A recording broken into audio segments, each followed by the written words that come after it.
Time for Type 40 Live, the Doctor Who live stream magazine show for the weekend across your view screen on Rumble, X, YouTube, and on Facebook too. Catching up with all things Doctor Who from either way back then, whichever stop, and whatever decade, to the right here and the right now, and the all new, all with a live chat full of fellow friends, fans, and companions, just like you. And we're calling operatives in from the field this time for a trip back to 1970, if we can prize them away from the latest Blu-ray set, that is.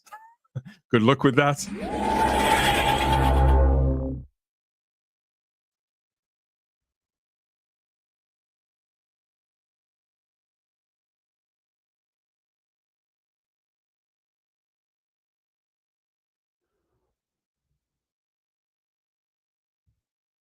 Where are we? There we are. There we are. And here we are. You're back in 1970, no less, for another trip in the TARDIS for a couple of hours with myself and the rest. Going to bring them in a moment. I'm Dan Hadley, Birmingham's king of the geeks, child of the 70s, technically, although I don't remember a great deal about it. Believe that, you'll believe anything. But no, this does predate me, all of this, and hopefully we're going to fill in some of the blanks on this edition of the show, as well as look at all other things, space and time and space from across the Whoniverse here. And so, yeah, we're going to work out where this is from and why, of course, when I bring in the panel. We have more. We've got comments coming in already from across YouTube, Rumble, Facebook, and X. Fabulous to see. We want your thoughts about all of that and all of this and everything in between. Okay, so who shall I grab first? Who looks the least suspecting? As I pull them into the dead heat of the 1970s fire. Oh, it's that man again, Simon Horton. Oh, it's me. I'm up first. It's you. It's you. It is quite terrifying, Dan. People don't realise when we're all waiting backstage, we have no idea who is going to be pulled up on screen and at what point. So it's all quite exciting. But I'm very, very excited about tonight's show. I have come in my multicoloured shirt, Dan, because, of course, this was when Doctor Who burst into full colour. Is when we're talking 1970, Doctor Who burst into full colour for the first time. So I've come in my Technicolor shirt to match the yellow splat and the fabulous title sequence in the background there. So multicolour all the way for 1970. If you plan on bursting, can you wait until after 9? I'll do my best, Dan. Don't worry, I won't make a mess if it happens. It's fine. Happy to see you, mate. Yeah, so what do you think? It looks good, doesn't it? I don't think it's going to get too trippy, but if it does, I'm sure we can sort of snap one another out of it, can't we, as it's going? I just have the very, very, very happiest memories of that title sequence. That it just takes me right back to when I was a toddler and just becoming obsessed by Doctor Who.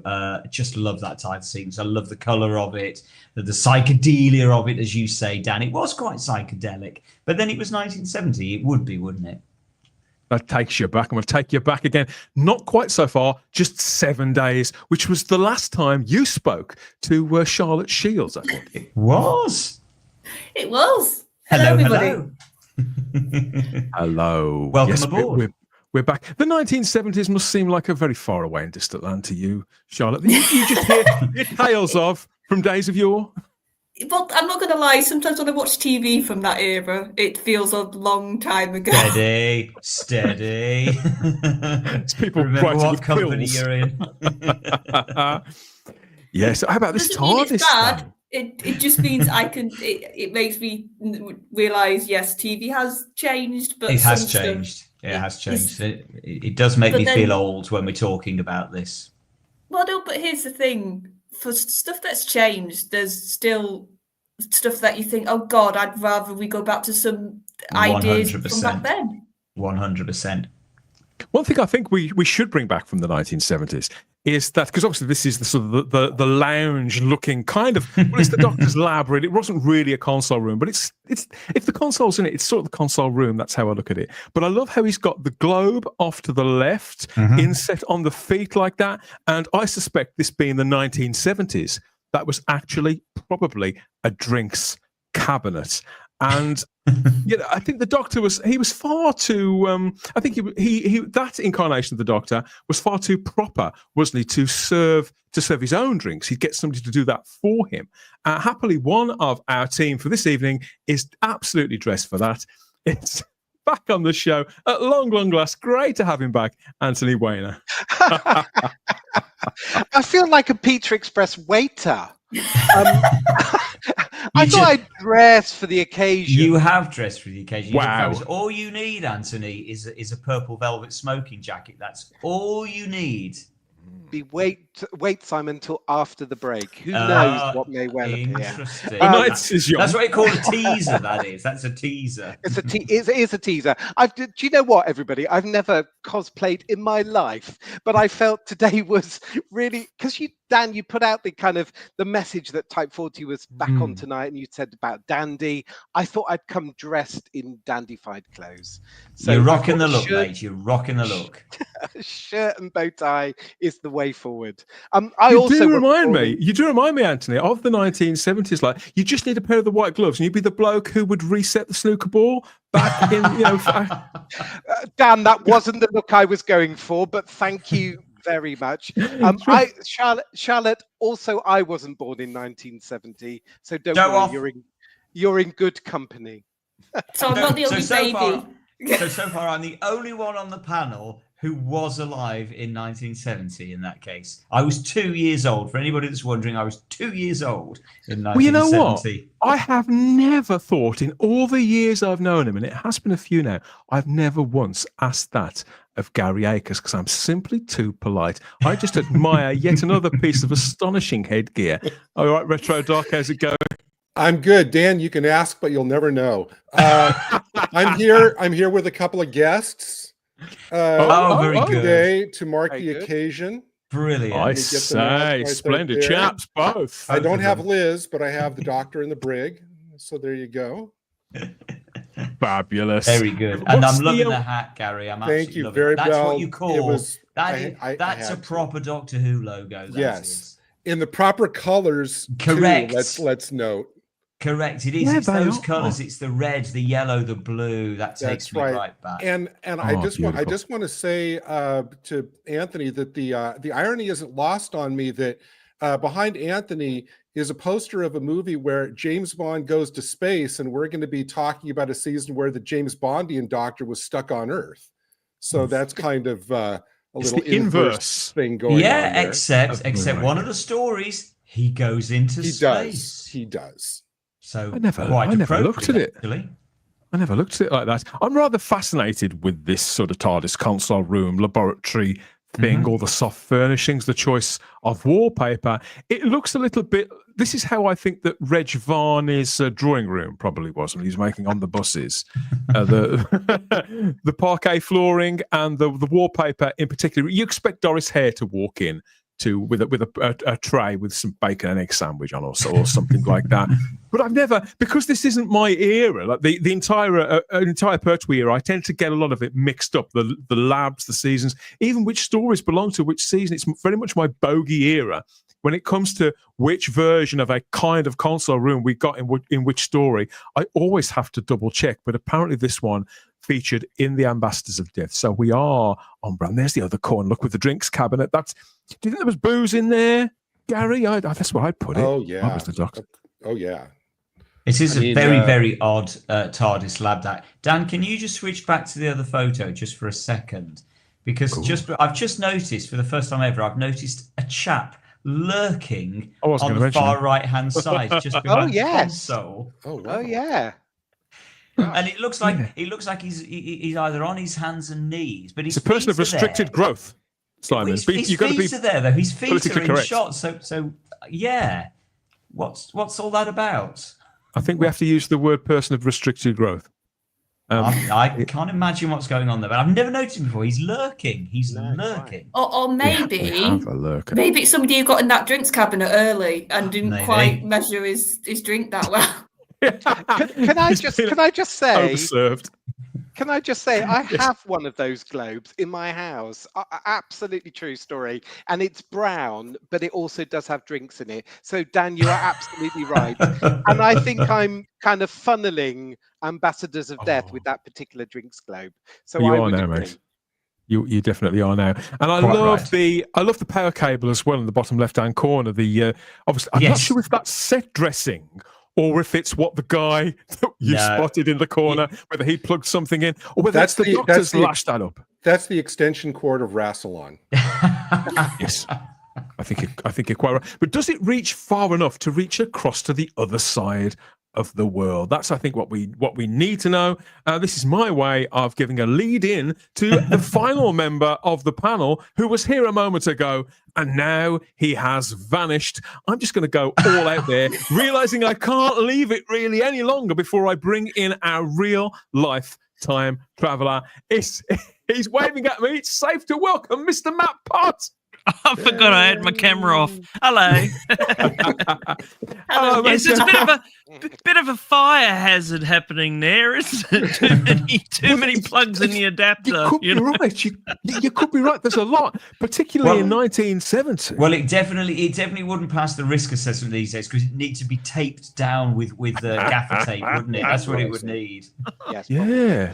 Couldn't just leave it lying across the console room like that. No. I have to say, Dan, that when I first saw this photo, because, Doctor Who magazine probably, when I first saw that photo, I was really confused because I'd never seen this story go out live. And I was really confused that this was the interior of the TARDIS. And I didn't quite know how this happened. It's a bit like Inferno, it's in that garage. It was really confusing as a young person looking at that picture and thinking, how does that fit in the story? Because I'd been so used to, round doors and white walls and, how it was looking when I first engaged with Doctor Who. So that was really confusing, that photo. I now understand why it's like it is, but it was really confusing. I've always loved, Anthony, that having the TARDIS console outside. I loved it in the Pertwee years when they took the TARDIS console out of the TARDIS and put it in a room or in the unit lab or whatever it might be. I always loved it, but I always found it very, very disorientating, and I still do, the fact that it's a different room every single time. Well, this set in particular, you think they must have gone to a lot of trouble to dress this, but the truth of the matter is it was probably the set of something like Dr. Finley's casebook, or it was probably requisitioned walls, flats from somewhere, I would guess, Matt, and they just sort of slung the TARDIS console in there. And I want to credit as well Clayton Hickman for his incredible job colorizing these images, because they were originally in black and white, and you see the other side of the room there with the seating. And this is what I mean. I think this is a lot of trouble to go to. I think the lab equipment would have come from one place, and the flats could have come from somewhere else. What do you think, Matt? That face looks creepy as. I love it. I think the one on the TV. And I love the wood paneling TV. It's awesome. Yeah, I really miss those. If you look, I think that's Gary Beekler on there, isn't it? All right, Gary. Oh, he's asking for a super chat. All right, I'll give you a send you later, pal. Hello, Gary, if you're watching. Yes, so this is the other side of the room, and that's what's got me thinking that this was kind of lashed together. But I like it. I think I like it even more. I think I like it even more for that, Charlotte. It's just got so much romance about it. Yeah, and we've said this before, when TARDIS can have those homely touches, when it can have hints towards the Doctor's personality, or just what he would have when he could actually collect stuff a bit and not just use the TARDIS for flying around. It's always nice to have that little look, I find. Yeah. There he is with Liz. There, heaven knows what he's tinkering with, but he's very intently telling us something. And I love the weird sort of window behind as well, that's right on the back of the wall. Yeah. It's almost like glass, like makes you think of a church window, doesn't it? Yeah, I think it is sort of stained glass. But it's funny because, again, if you just pop back to that other shot, Dan, of Liz and the Doctor standing there we go. And yet again, it's one of those things where you suddenly realise that kind of shot could only happen ever in one television program, and it is Doctor Who. You just never see anything like that in any other program, and that's part of the reason I just love Doctor Who, because it is just so, well, A, so bonkers, and B, so unique. You'd never see that in any other show, where you've got this weird alien hexagonal console in the middle of a Regency drawing room. It's just crackers, and it works perfectly. It's beautiful. Poetry, poetry, dear boy, poetry. It's contrast done right, isn't it? And that's what I think having with this era, they took a chance, and I think it was brave and brilliant to have that mixture of homeliness of the old with all the sci-fi sort of living in one space, which is hard to do.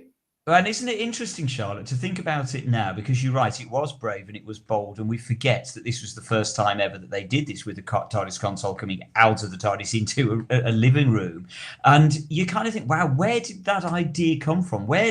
Because they could so easily have just had the Doctor going into the TARDIS console room. They could have just built the console room again. Why take the console out of the console room? It doesn't make a lot of sense. But it was just bonkers and brilliant, as you say. Maybe we'll find out as the show goes on. But my attention's been drawn to the window, as you described there, Charlotte, that kind of ornate window, more recently, because it reminds me a little bit, and I couldn't quite put my finger on it. And then I remembered where, and it was that big sort of space anus thing that we had on that latest trailer last week. I think there's a definite sort of similarity there in the colours. So do you think, could that be, because on the season 1 adverts, we had that kind of Sutex time corridor thing, and on the new trailer, we've got this. So do you think there could be some sort of hint of the 1970 here, or a callback in some way, or is it just... Is that we're finally going to get Sean Pertwee in Doctor Who?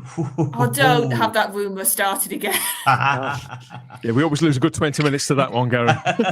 Well, one thing I just realized about that room is that room has to be somewhere in Unit HQ, right? Yeah. So I'm surprised that the brig would sign off on a room that looks like that, in his strict military headquarters. But very strange. Unit HQ was always in a weird place. It's as simple as that. Just as we were flooded with new sort of TARDIS console surroundings in 1970, 71, and 72, we are sort of flooded with new treatments to the logo just in the last week or so. I like that one. I really like this one. Yeah, I'm a little more taken with this. I like the deep black, Simon, the way the light catches the corners.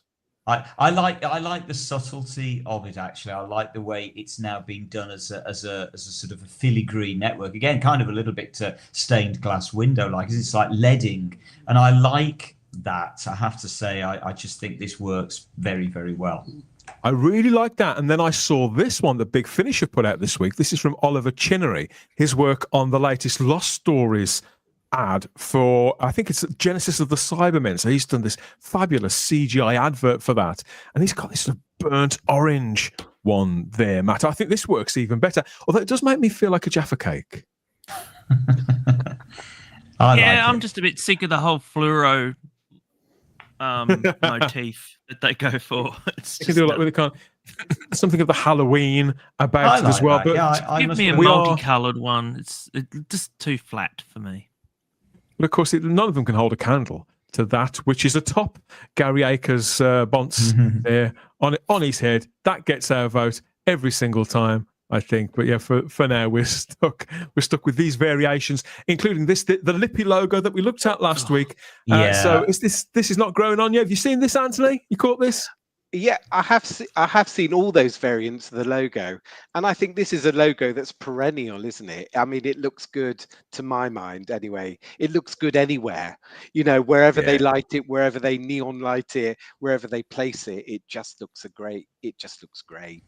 And they are using this a lot at the moment, Anthony. They've started the social media campaign for Series 2 of All New Doctor Who. That starts on April the 12th. So we've got this info kind of graphic here with a bit of the dialogue from the last trailer we looked at on the last edition of Type 40 Live. Myself and Charlotte and Luke and Jack looked at that. And there was a moment there between the Doctor and his new companion that's captured there. And they've used it looks definitely more lilac, in the top left-hand corner. So it does look like they're going with it and that kind of night sky look, which I'm not against. I think it looks perfectly fine. And of course, it runs through all of this artwork attached to the entire season as well. It does look like they're really staying with this.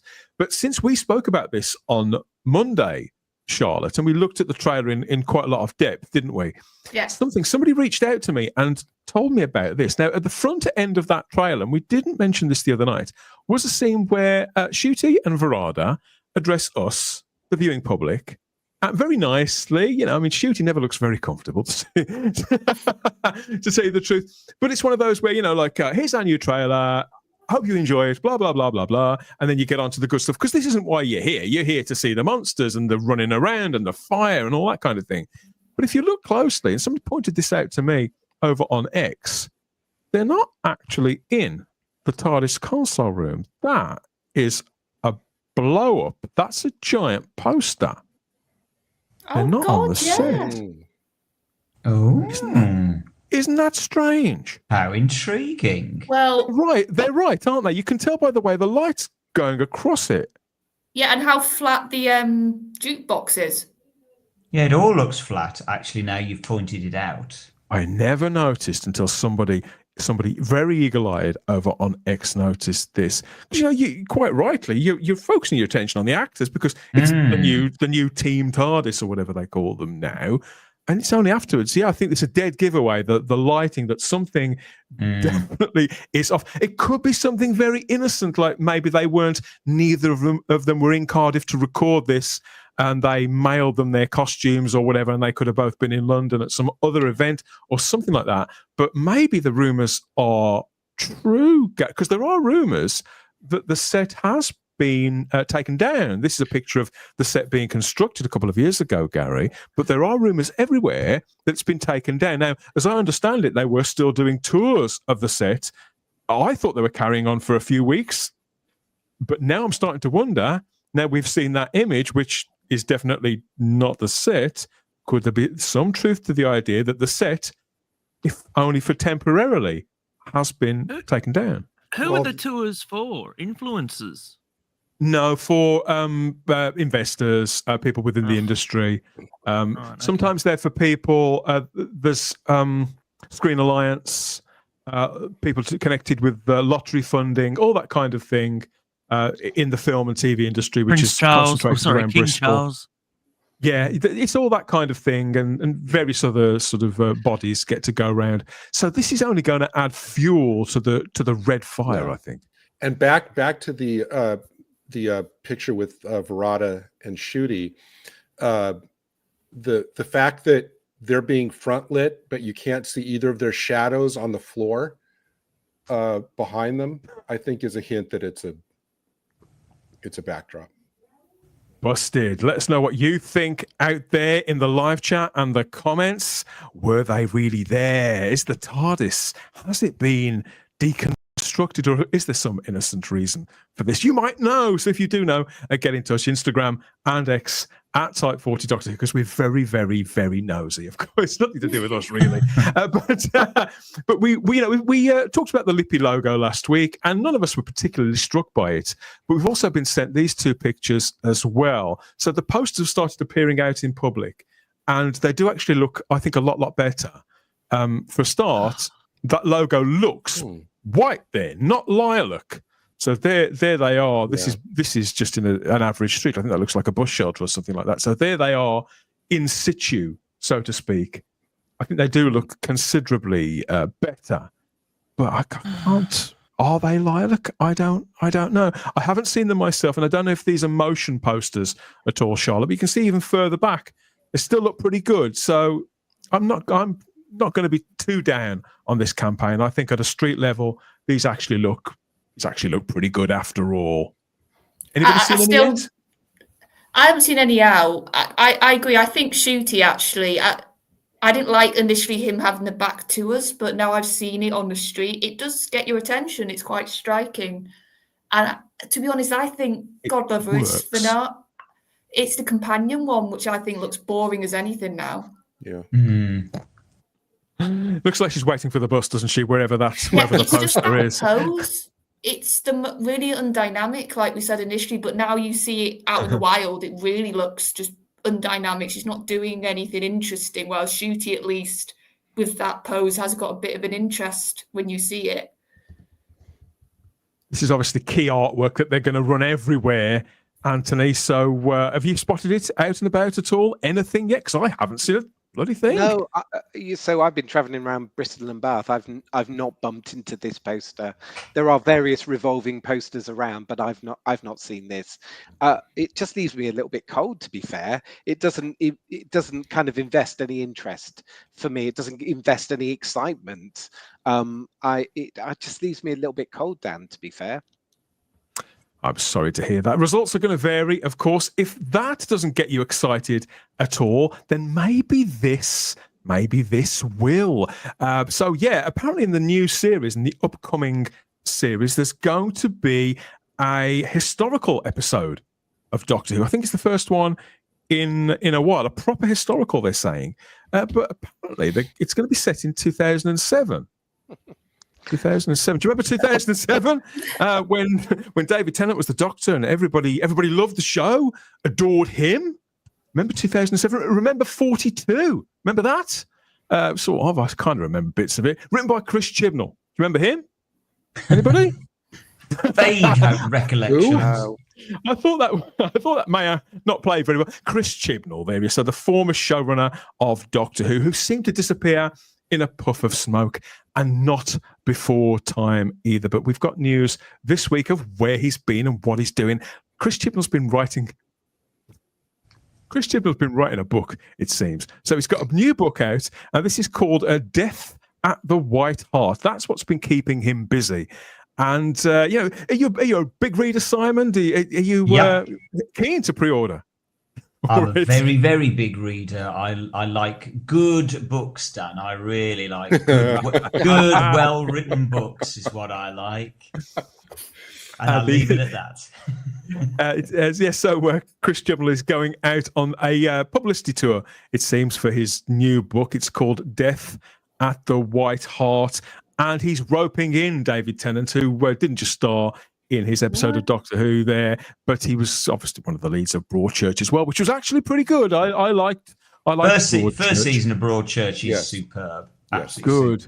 Yeah. And it turns out that David Tennant's going to be there with Chris Chibnall at Waterstones. This is for Waterstones, and they said in their blurb, join us at the French Protestant Church of London for a very special event with author Chris Chibnall. Technically he is author Chris Chibnall, as we celebrate publication of his latest novel, Death at the White Hart. The creator of Broadchurch and former Doctor Who showrunner delivers his impeccably constructed debut crime thriller.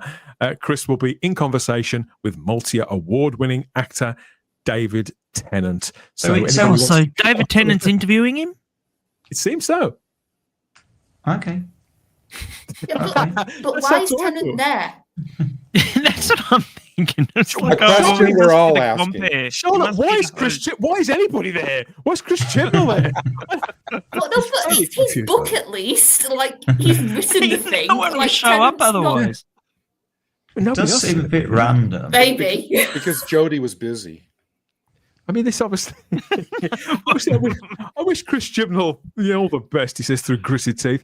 And I hope he does okay with the book. If you do turn up for this, it says that the Waterstones say that a book and ticket option includes a copy of the book, which is a recommended retail price of $16.99. So you get that with your ticket, and then you have to have the book if you want to see David Tennant interviewing Chris Chibnall. There, I think this could be one more so for the Broadchurch fans than the Doctor Who fans, Matt. Yeah. It's, I think it's a tough sell. Yeah. Does the book come with does that include the book, the $16.99, or what? It does. So you get the conversation and the book. You get the book. I can't help wondering whether they should have put David Tennant in there as a sales gimmick to just get people to buy tickets. You just wonder whether they would have sold many tickets. Simon! That's a preposterous suggestion. Even I didn't bring that up. Right, it was silly me. No. Yeah, exactly. The very idea. It's a book about running down corridors with a countdown.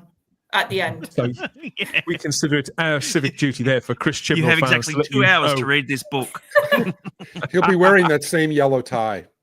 Could be. Are you tempted to fly over, Matt, to go and see that? No. Oh. That was blunt. No. No. I'm not even tempted. We've got Catherine Tate coming over here for a convention. Oh, yeah. I'm not even tempted to go to this. Let's fly over to the live chat, over to our friends on YouTube, Rumble, Facebook, and X. They've been listening to us ramble on for the last half an hour about all of this nonsense. So I think it's time that we check in with them and say hi and check what's cooking with them. Now, I suggest you start watching Type 40 because I can't. I've got to watch this little blighter.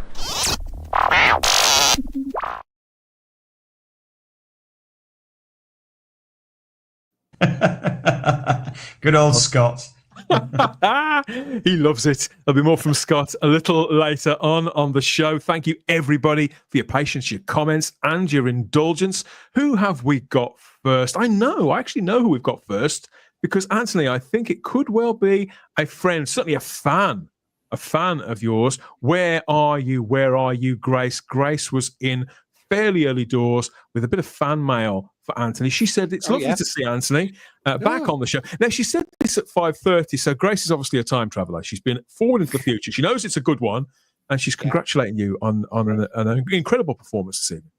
I was dressed for the occasion. She doesn't know how to spell my name because she's put an H in it, but that's the smaller side. So thank you very much, whoever you are. She's given you a free H. Come on, Anthony. Yes, to be fair, yes, the free H. It's good to see the regulars in as well. Crippling Doubloon, Lord Thoth, and lots more besides Stephen Braddock's here too, with a special hello there for you. Long may you reign we got tonight. This is a good one, isn't it? Well, yeah, last week I was good because I was a token girl. This I'm getting good comments. Peter's in too, so's Darren. Tom's in as well. Hi, everyone. Tom. Should my model be a classic Auton or a Silurian? It's up to you. Oh, Silurian, Tom. Definitely Silurian. Oh, definitely Silurian. Oh, such a cool Silurian. Silurian votes are flooding in. Dom goes into. Hi, Dom. Go. Rob Alexander as well. Good evening, chat. Hello, Rob. Hi, Rob. Panel. Yeah, there's more besides. Anthony Parkinson's in as well. Good to see you, Anthony. And lots more people we've got some new names, lots of new people who've been watching recently. Hello, Simon. As well as Simon Ashley there. Now, we caught up with Simon at Hooverville. That was where we met up with Scott again, wasn't it? It was a pleasure. Great guy. David's in as well. Don't know which David this is, but he's in. Whatever. Good to have you with us, David. And we've got Richard Brooks, who's enjoying the theme music, as does everybody. Aidan sends us the jolliest of greetings. Gary, I think we to knock that back. Always appreciated. Any greetings.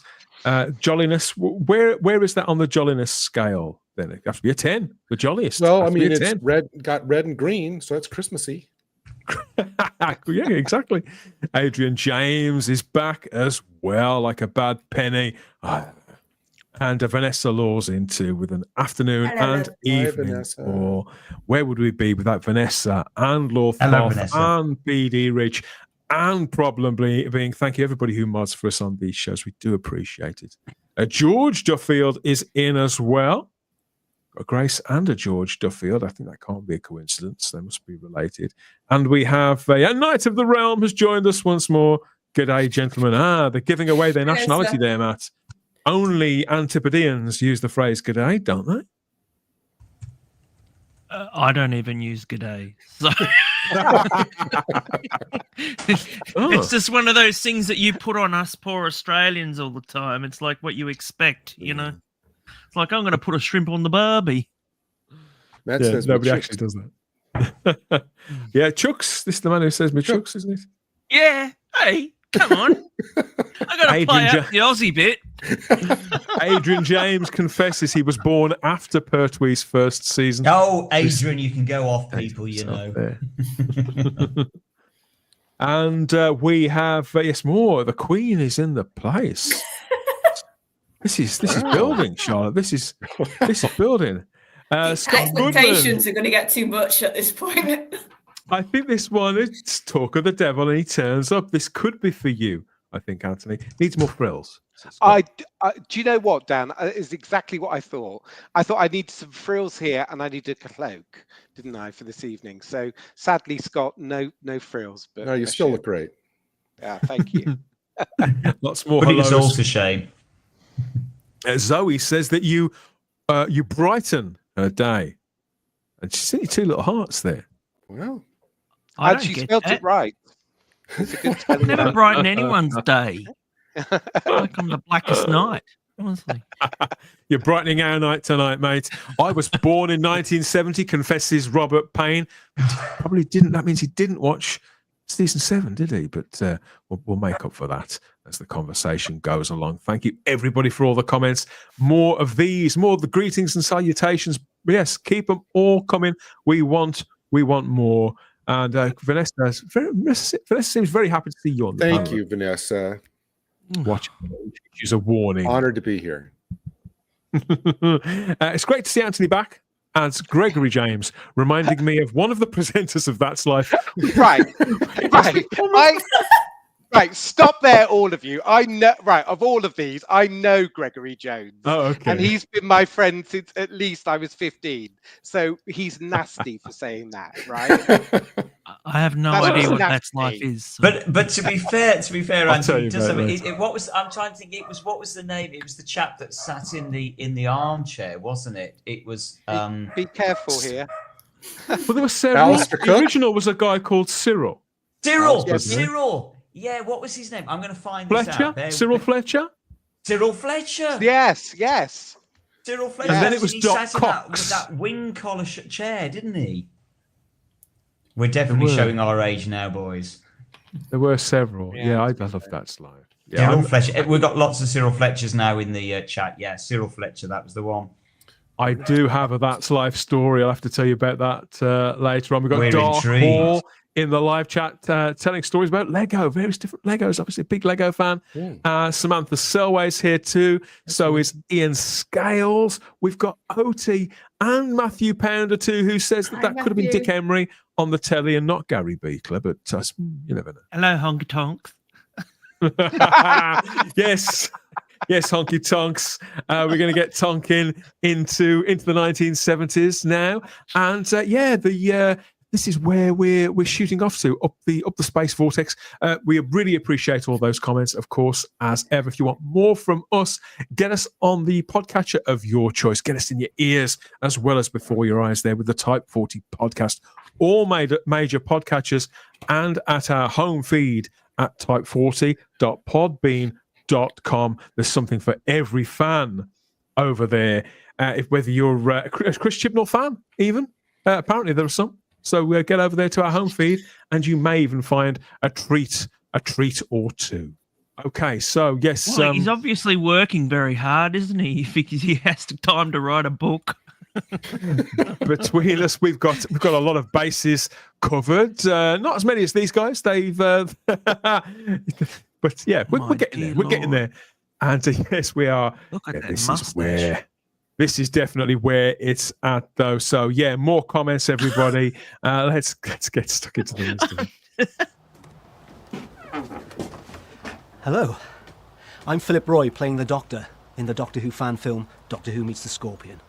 I've been on quite an adventure, and this is most definitely the Type 40 podcast.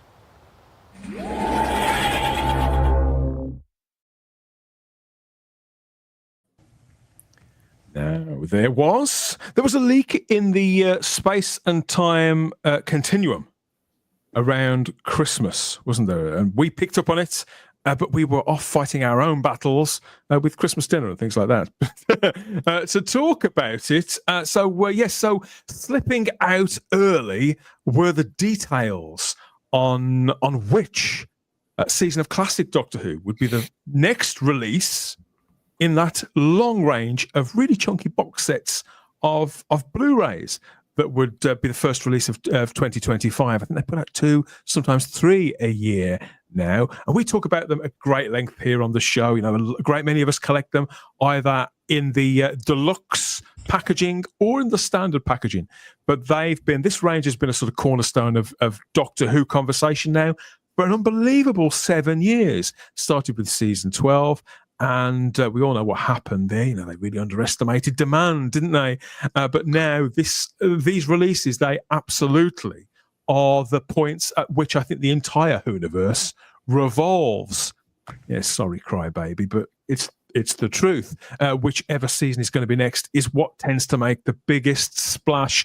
And there was lots of rumours, as there always is, but it was confirmed via a leak onto a retailer's website that it would be season 7, Jon Pertwee's first season as the Doctor, that would be the next one out of the trap. I think we did speculate on this. In fact, I think at various different points, both Simon and Anthony, and maybe even Gary as well, got it right. You picked right. Did you know it was going to be season 7, or had you heard, or was it an educated guess, or what was it? No, it was definitely an educated guess on my part. I remember you brought up the artwork, didn't you, Dan? That somebody had released the artwork, but it was all blurred out, wasn't it? It was deliberately blurred. And I remember, I remember commenting something that it looked like season 7 because of the green on the right could be Silurians, and the yellow and red on the left could be sort of Inferno, and that's where my logic came from. But it was very much a lucky guess. It could have gone. Who else got it right? Who else was it? Anthony? Was it you? Yeah, I felt the same, Simon. I thought the green felt a little bit Silurian. Yeah. The orange felt a bit Inferno. I didn't know. It was a lucky guess. It could have been any season, to be fair. But we struck right. I think it was Lee Binding, wasn't it? It was. Lee Binding. You're right. A couple of colours. And this could have only have been the colours for this, I felt. But that or Warriors of the fun. I think some people get really frustrated by being teased like that. Results are always going to vary, aren't they? Because some people love sitting down and doing Sudoku and those kind of puzzles, whereas other people, I would never do anything like that. Some people find the wait in between releases incredibly frustrating. Doesn't bother me at all. Gary, we get what we get when we get it. But I understand that you were especially pleased to see season 7 get announced, right? I have been waiting for this since the collection set was first announced. Not only are these stories the first Doctor Who episodes I ever saw when they were on public broadcasting over here, but this season is my all-time favorite season. It features my all-time favorite Doctor Who story, and it features 3 out of my top 5 Pertwee stories. Wow. So that's a big hitter for you then. Big hit. Big thumbs up. Absolutely. I often say how the Pertwee era is my bogey era, Matt. It's the one that I succumbed to the charms of last. It seems so far removed from the Doctor Who that I loved when I was growing up in the 80s. So it took a while for the spell to really work with me, for me to understand what people saw in this version of the character. And no more so than in the very first season, because it's got its own flavor. Even for that era, it's like a proto version, which I suppose you could say is the same for most Doctor's first seasons. Like, things always evolve, but I think that even more so with this. But Jon Pertwee's profile in Australia and New Zealand is considerable as the Doctor, isn't it? Because his stuff got repeated so often. But of course, with these stories, these are the ones that are seen and that have travelled the least, aren't they? Because so many of them have survived over the decades in various forms. They were kind of decimated by the archives, and so these almost feel like a hangover from the 60s in that sense, as well as like the fashions and stuff like that. Yeah, I mean, I used to watch this on a black and white TV, and these used to be transmitted as a black and white anyway, because they had lost the color ones anyway.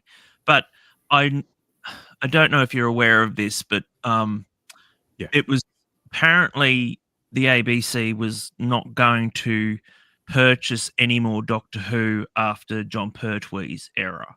So, but they'd heard that the Tom Baker era had done so well over in the UK that they decided to continue getting the series. So it was almost put to an end after the Jon Pertwee era. So Yeah, we're just lucky. I mean, I can remember back in 1979 watching these constantly, and as soon as Tom Baker would finish for a little while, then we'd go back to John Pertwee, and it was just a magical time. I could never ever say how much I loved John Pertwee as the Doctor. It was just it's just a fond memory, even though I have Tom Baker's mostly in my brain. It's the John Pertwee ones that just kicked butt. So yeah, John Pertwee is as loved as Tom Baker here. And when his death was announced, I remember it so clearly on Australian television that John Pertwee had passed away and everything, and that was like a moment that you knew that, oh my God, this was such a he was such an icon, Yeah.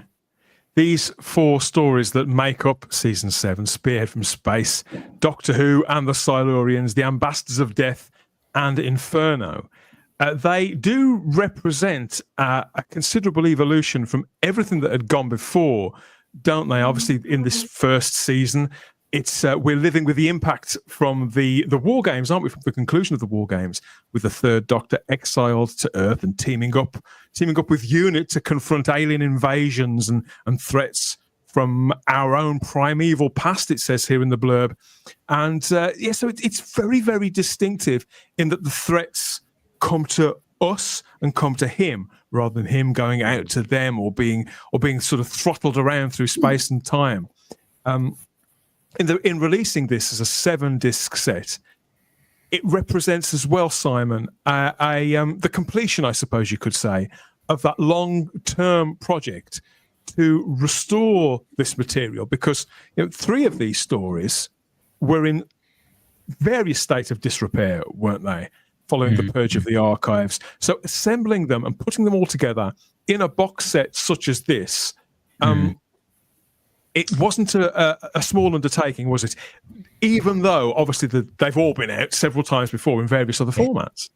Yeah. The Silurians, Ambassadors of Death, Inferno, they're all in quite poor quality, if we're brutally honest. Then they're not retained in the archive in the kind of quality that you would want them to be. Spearhead from Space, obviously, is the one that is all on film, and the quality of that on the Blu-ray that was released many years ago. That was came out on Blu-ray, and looked fantastic then. I mean, it looked good on DVD, in all honesty, Spearhead from Space, but the Blu-ray was just stunning from a few years back. I haven't seen any of these stories yet restored on this particular Blu-ray box set, so I don't know how improved the picture quality is. I'm reading just now, I've been reading some of the comments in the chat from various people saying picture quality isn't really desperately much better than on the DVD release from a few years ago. But and maybe that's the case, but truth be told, Dan, the team will have done the best they possibly can with the material they've got. And as you say, if nothing else, it's nice just purely to have them in as good a quality as we're ever likely to get them, all in one set for completist reasons. That's just nice to be all there in one set in the best quality we can get. Wasn't Inferno released twice on DVD? Yes, correct. They redid it. Yeah, it was released on a standard edition. Well, it was released, and then they released it a few years later on a special edition, with an improved video, I believe. As well. It was better. It was a lot better. Was Spearhead from Space re-released as well on DVD as part of one of those Regenerations box sets? Yes, revisitations. Yes, it was. Pretty sure. Because I've been trying to work it out. John? Can I ask then, how much of Pertwee have we got left now then? What seasons have not been done? 11. Just number 11, yeah. 11. Yeah. Just one then? Yeah, his final season. I do find it odd how, like, with this collection, like, you can have Doctors that you get the beginning and you have to wait ages to get their end point or the middle. It's just, that's what I do find a bit odd. with these because sets. every other TV series you could choose to name would get released in a linear way, Anthony, and it makes perfect sense to do that, doesn't it? So heaven knows what people from outside of the fandom would make of all of this. Yeah, absolutely. You know, you would expect series 1 and then 2, 3, 4. Why this is particularly welcome, and jumping in on all of the points that have been raised so far. I mean, and Dan, you made an important point, I thought, right at the very beginning. This season is so very different for the Third Doctor's time. He is very brash, isn't he? You know, he's a little bit unlikable.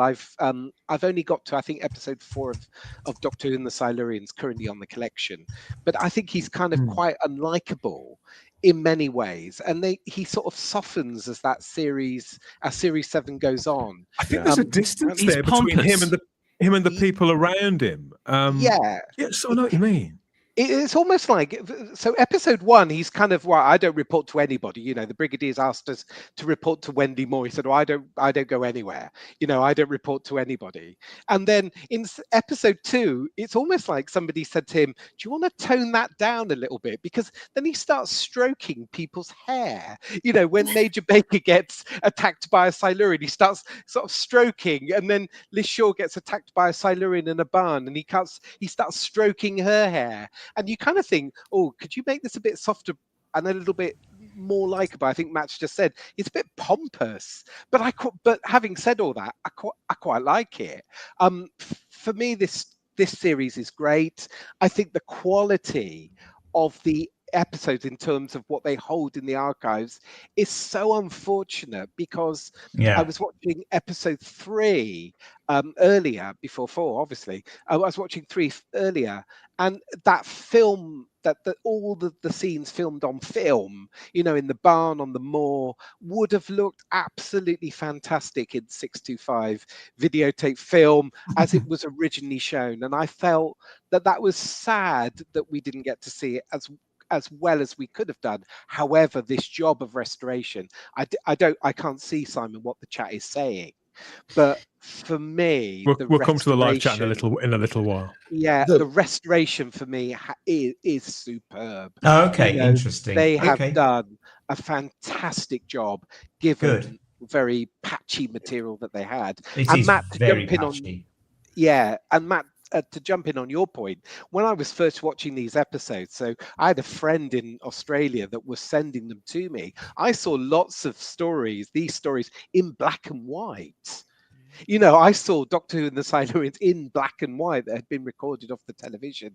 So my first engagement with these stories were black and white film recordings. I think the initial videotape releases were in black and white, at least partially. Mind of Evil. Yeah, Mind of Evil certainly was. It was weird, because the John Pertwee era here in Australia, a lot of the time they would skip this season. Like, they wouldn't show this season all the time. So when they'd go back to the once Tom Baker's era had finished, they'd go back to John Pertwee. It would start with Joe Grant. The Terror of the Orcons. And I agree.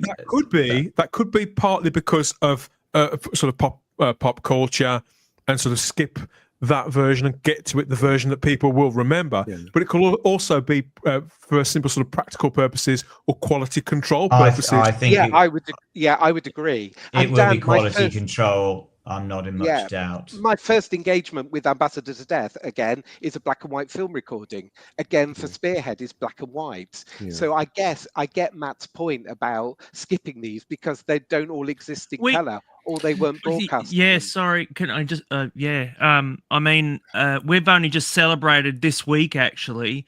It's 50 years since Australia has gone colour. So we were, until 1975, we were black and white. We literally started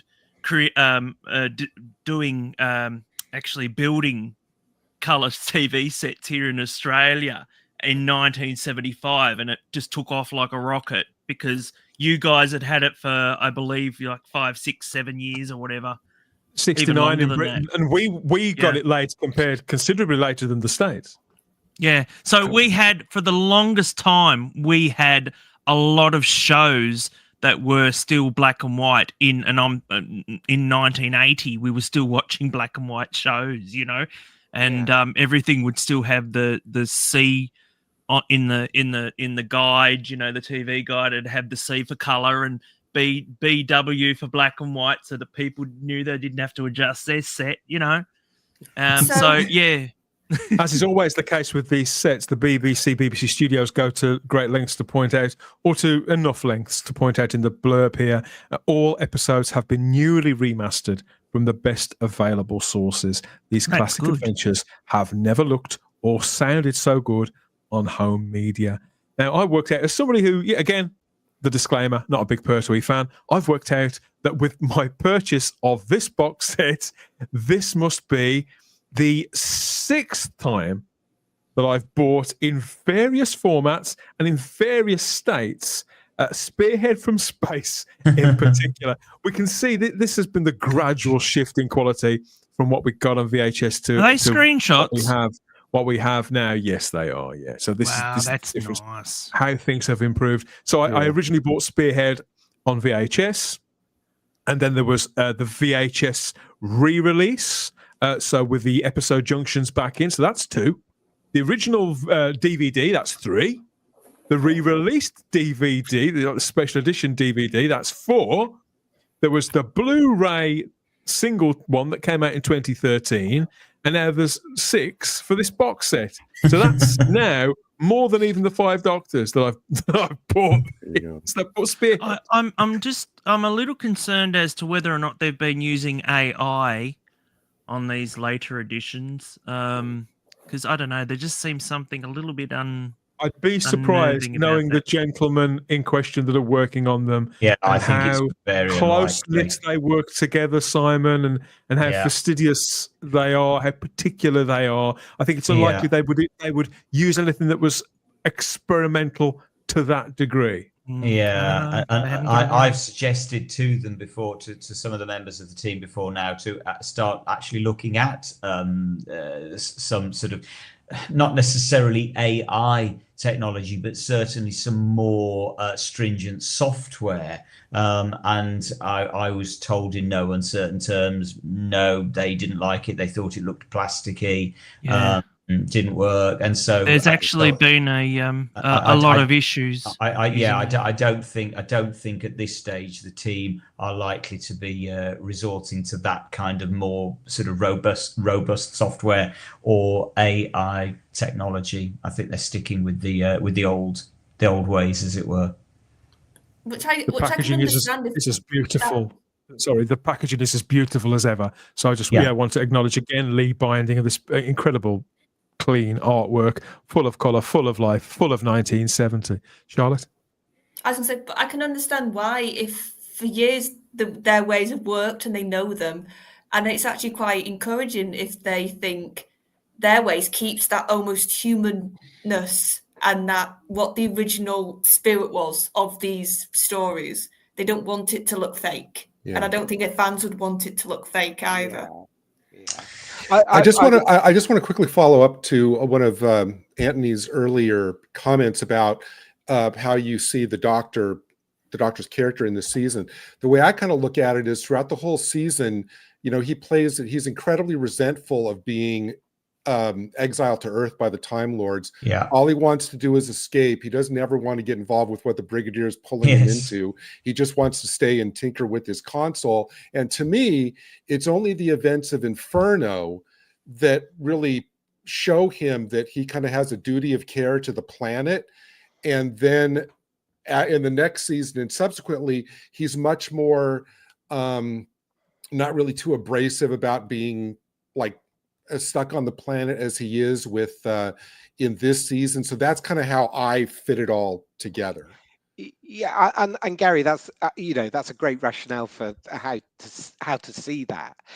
But don't get me wrong, I love I love that Oh, yeah. brashness about Yeah. him. You know, there's a scene in the Silurians where they say to him, "You're not going to dismantle, you know, a piece of very expensive software with a screwdriver." And the third Doctor turns around and he goes, "Well, it's not worth 150 million pins if it doesn't work." You know, it's kind of abrupt and brash. And Gary, I like it, and I like your rationale for understanding it. My favorite little piece of snarky third Doctor in this is at the beginning of Ambassadors of Death, where he has to yell down the elevator to another floor to kind of make his point. He's still yelling at the guy, and these guys on the floor below him. I thought, wow, okay. Yeah, I think for this Doctor, it's a Doctor of learning lessons. He has to learn how to work with a team because he's always been a one-man band with the companion, but he's always been the most intelligent, sort of the expert in the room. And this Doctor has to learn there's other people just in some ways smart as him or in other ways smarter with their sort of expertise that he can't access. And he has to sort of put himself, that ego down a little bit, and that sort of I'm the center of the universe at times, and go, no, I need to work with these people. I'm stuck with them. I can't run off. And I that's what I like about Pertwee. You see that journey with his Doctor starting this season. The stories were pitched, the stories and the characters were deliberately pitched older. Obviously, in this season, the Doctor's paired with a scientist, an adult with a career and with a job that she's giving up to work with the Doctor rather than a child or young adult who stows away or is spirited away or whatever. It's very, very different. And I think that channels in to the way the stories are rolled out too. Despite the fact it had been some years since Nigel Neal's Quatermass serials on the BBC, I think that Nigel Neal's fingerprints are all over season 7. Obviously, these pieces, the 3 Quatermass serials, they wouldn't have been seen on British television at this point for years and years and years, but they will likely have been talked about, I feel, Anthony, in that intervening time, because we think that nostalgia is a new thing. It isn't, is it? People have always been nostalgic about stuff, telly. Things get passed down, and Quatermass was a legendary show, and Nigel Neal continued to work, didn't he? So his influence was very much felt. And I feel that the pairing of the scientist with the military is certainly how we got to this version of Doctor Who. Yeah, agreed, Dan. And I think it was Mac Hogg that had said, well, if you're stranding the Doctor on Earth, you can do one of two things. You can either do mad scientist or alien invasion. And I think that fits that fits the kind of profile of Series 7 really well. There are various, mad scientists here, and there are various alien invasions. I think what's good about Doctor Who and the Silurians is that the threat isn't necessarily the Silurians under Wendy Moore. It's the soldiers. It's the humans that are the threat. So I think, for me, Silurians is a standout because it does much of the things you were talking about, Dan, in terms of, Quatermass. It does those things that Mac Hogg is talking about. It's either alien invasion, mad scientists, or what he creates, which is the threat, which is will become, the Brigadier bombing the Silurian tomb at the end of the episode, at the end of the story. All of the stories, I feel, even Spearhead from Space, which is probably the fluffiest one, I suppose you could say, Gary. They've all got, I wouldn't say that they're cautionary tales as such, or morality plays in the way that the original Star Trek is. They make statements and leave questions fairly open, don't they? And that was also quite a revolution. Stuff was still, there was lots of action. There was, I wouldn't say wisecracks, but there were warmer moments as well, and they still blowed a lot of shit up.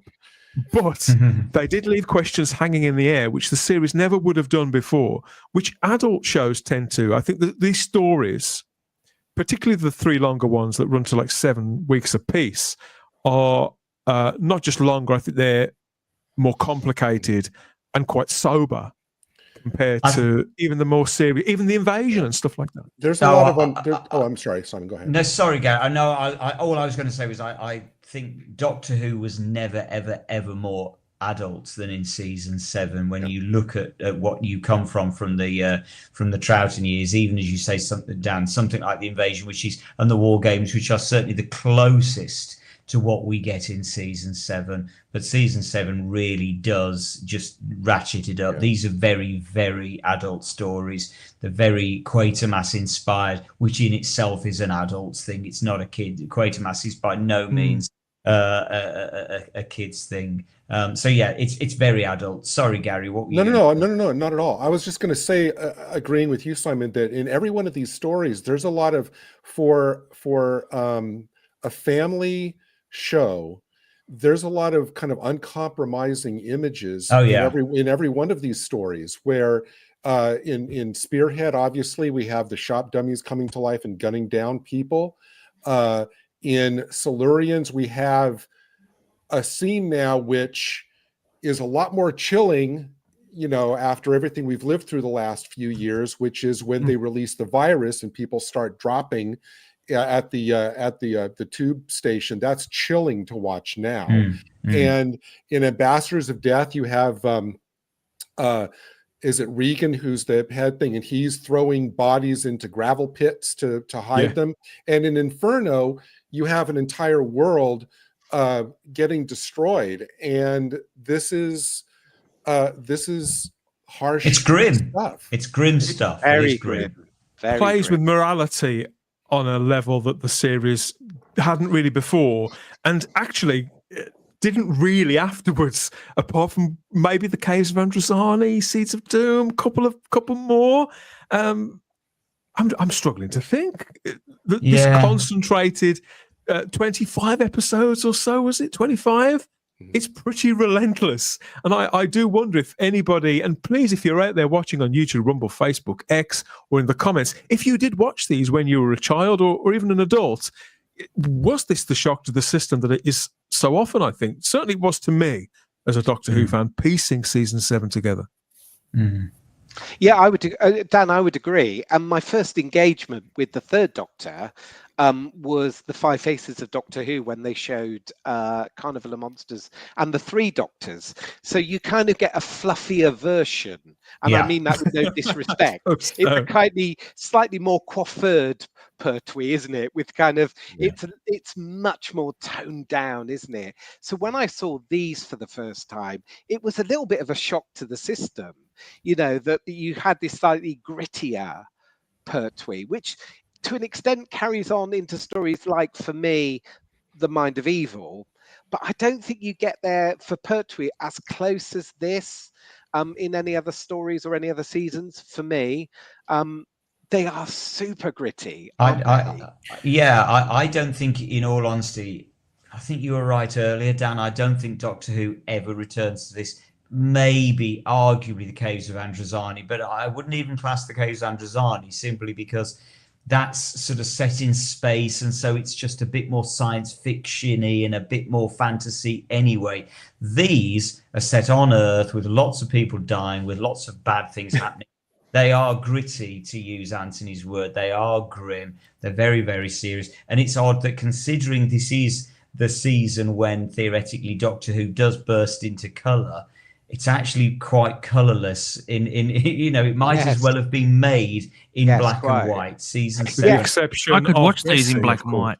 Yeah, agreed. And I think actually, Simon, from the, we were talking a moment ago about the archives and the archive holdings and the kind of restoration for these. It's really unfortunate that this is the first year in colour, because there is a lot of colour on the screen, and of course we haven't got the colour signals or the American print to put on top of these black and white recordings to kind of do those colours justice. So unfortunately for the restoration team, I would guess there's quite a lot of colour to fill in the gaps for.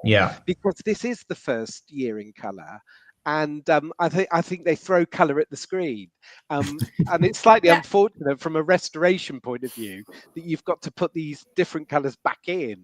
Speaking of colour, our splat this evening does honour Charlotte, Bessie, the Doctor's roadster, in making her first appearances in this season. Oh, Bessie, I can remember when the Doctor Who experience was still there, and I don't know if it was the original Bessie or it was just like a copy, but they had it in the foyer where you waited to go in. Yeah, they did. And you could see everybody's face just lit up in the line as soon as they went near it. There was a real love for Bessie, and it's quite, like we said before about things that are only Doctor Who, the fact that the fandom could get such an attachment to a car in the show where it was just, it had a character, but it wasn't like a robot car that could do things like. No, didn't even talk. It beeped once, didn't it? It did that twice. That was your lot. But don't you think though, Charlotte, it's kind of like a substitute TARDIS? You know, the TARDIS doesn't appear in this particular series, you know, the blue exterior box, police box. So this is kind of like the Doctor's version of the TARDIS. You know, it's kind of quirky. It's the replacement for, you're quite right. It is the replacement like for the TARDIS. And it's not only, Dan, as you said about the Quatermass reference, it's not only tonally that it matches Quatermass, but a lot of the concepts were from the stories, like the very beginning of the season with the landing of the meteorites. That's right out of Quatermass 2. Silurians has the concept of the race memory, which is from Quatermass in the Pit. And Ambassadors of Death has something came down that wasn't human. That's from the original Quatermass experiment. Can I also suggest that this also has certain elements from a show called Adamant Lives? There's you know, the whole dandy aspect.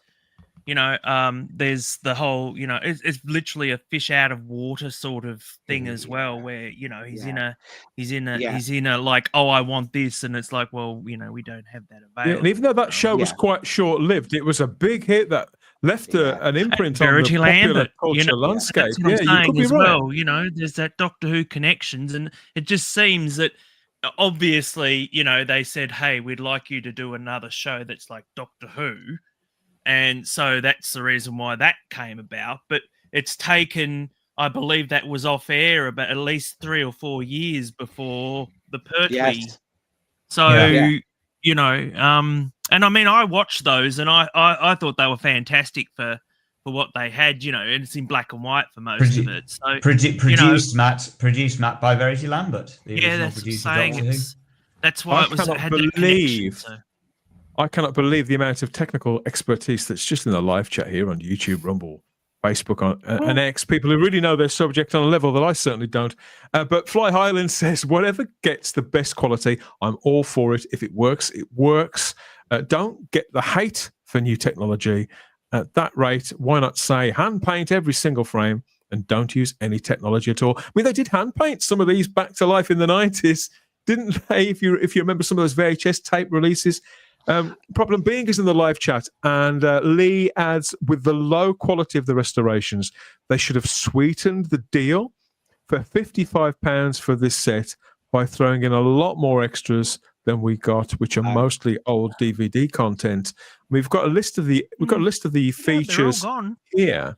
For my money, I think there's actually quite a lot of. Yeah. Well, the budget had to go for the restorations, as it should. Yes, I agree, Gary. And actually, I think £55 is really a good deal for this particular set. I think the restoration, you know, thank you for posting Problem Being, but I think the restoration for this particular set is superb. And as I say, I've watched 4 episodes of Doctor Who and Silurians. I've never seen them as good as this. I'm looking forward to seeing it, Anthony. This is fantastic. Yeah. So I'd pay probably, you know, 75 quid. You know, because Doctor Who and Silurians and Inferno for me in that year are standout. And there is something very magical about Doctor Who and the Silurians. And that's partly because of the performance of Fulton Mackay as Dr. Quinn. You know, it's seriously sinister, but seriously well meant. £55 well worth Look, it. if it's as good as quality as what the Demons was, it won't. I'm sure it won't be. And well, that's what I'm saying because No. Yeah. No, And I don't know if you Evans in the live chat mentions your point there, Matt. I've always liked to think that during his exile, Pertwee's Doctor was at a club with John Steele, Jason King, and Adam Adamant. Yeah, I they- love Jason King too. And Tubby Rowlands.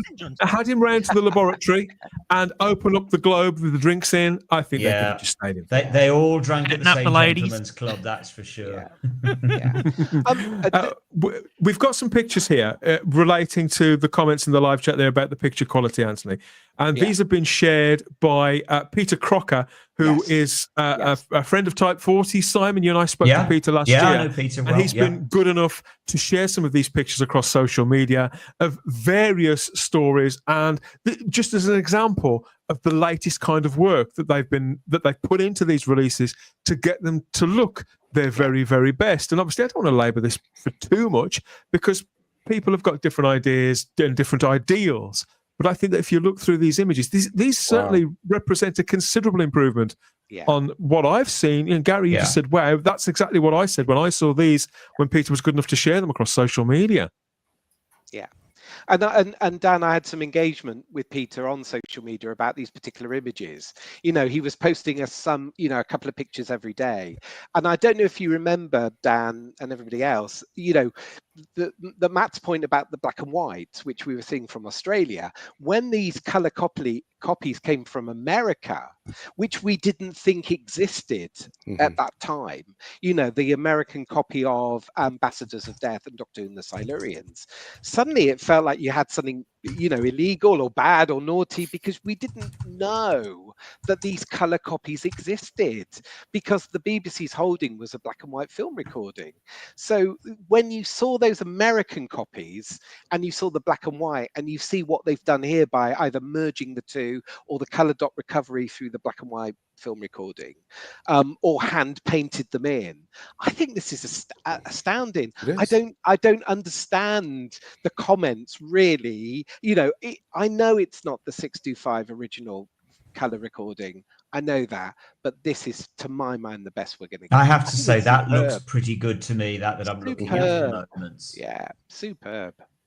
I must say I was very, very impressed with the images that Peter shared. Really did put a smile on my face. On my face too. Results are going to vary, obviously. Let's look at the special features too, because for some of us who are really familiar with the stories, if they're looking their best, fantastic. But it is the strength of the special features. So if we take a look over to those, what do we see? And there is a list of, it's as always, jam-packed with special features as ever, hours of new and exclusive material, including new documentaries. So we've got a list of new documentaries here. First of which is this. This is Splendid Chap, which is a profile of Nicholas Courtney, the much-missed Nicholas Courtney, who played the Brigadier for all those years. Of course, he first appeared a couple of years before, but this was when he became part of the regular cast. And here on screen, we've got these pictures were shared by sometime Type 40 Live panelist Chris Walker-Thompson. Here he is with John Colshaw on location recording Splendid Chap here, because obviously John Colshaw does the Brigadier brilliantly. He does it for Big Finish, doesn't he? Now he voices the Brigadier, and Chris does an incredible second Doctor. So they went back here to the location of the 5 Doctors to record material for Splendid Chap. So, and there's Chris, shared this onto his social media. He's thrilled. Trust me, I know Chris. He's thrilled. So that's one. See, anything to do with Nicholas Courtney. I mean, it's such a shame that he's not still around, Simon, but he is in spirit when people are putting together programs like this. Oh gosh, absolutely. I mean, look, the shadow of Nicholas Courtney is cast long across Doctor Who. It's one of the longest, isn't it? And again, he's one of those people that we know that there are divisive people within Doctor Who, but Nicholas Courtney, have you ever heard anybody, any fan say, I don't really get the Brig. I'm not very keen on the Brigadier. I don't really like Nicholas Courtney. Have you ever heard anybody even begin to hint at anything other than just absolute love for this character and the actor in particular. And certainly I remember growing up, as a kid with these, because I grew up through, certainly season 7 is the last season that I didn't watch on transmission. I don't have any real-time memories of it on original transmission, because season 8 I do have strong memories of. I was only 3, but I do have strong memories of season 8, and then obviously 9, 10 and 11. And gosh, as a 3, 4, 5, 6-year-old, I just absolutely fell in love with the Brigadier at that point.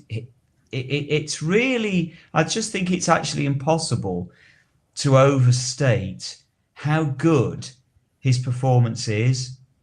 There isn't a single moment in Doctor Who where he even begins to put a foot wrong, and you kind of think he didn't play that moment quite right. There is none. Every single one is just perfect. And when you think about it, it's actually a really difficult part to play, because he's got to be warm. He's got to be warm so that the audience like him and want to watch him. But he's got this thing where he's got to be a little bit abrasive with the Doctor, and he's got to be military. He's got a lot of bases to cover with this character. He's got to be stiff-lipped and upper crust and all this kind of stuff. It's a really I don't think, because Nicholas Courtney does it so brilliantly and so effortlessly, I actually don't think he gets the admiration he deserves for how well he plays it. Because although we all keep saying, oh yeah, he's brilliant, I don't think we actually stop at any point and think, wow, it's a really, really hard part to play. And he's 100% perfect in it, Charlotte. Yeah, I was going to say, what I think, on paper, the Brig shouldn't work as a character. Yes. On paper, we should probably hate him, honestly, when you think about it. He's the military guy. He's the commander. In that first series, is what I was going to say before my internet went. He's calling some of those harsh calls about killing things and not really caring about the consequences because he wants to get a job done. That's his mindset. And he does clash with the Doctor, and naturally we sort of gravitate towards the Doctor's viewpoint because we know that character. We sort of have come to love that character. But like you said, Nicholas brings this sort of layer of warmth beneath all the briskness and the yes chap sort ofness of it. Yeah.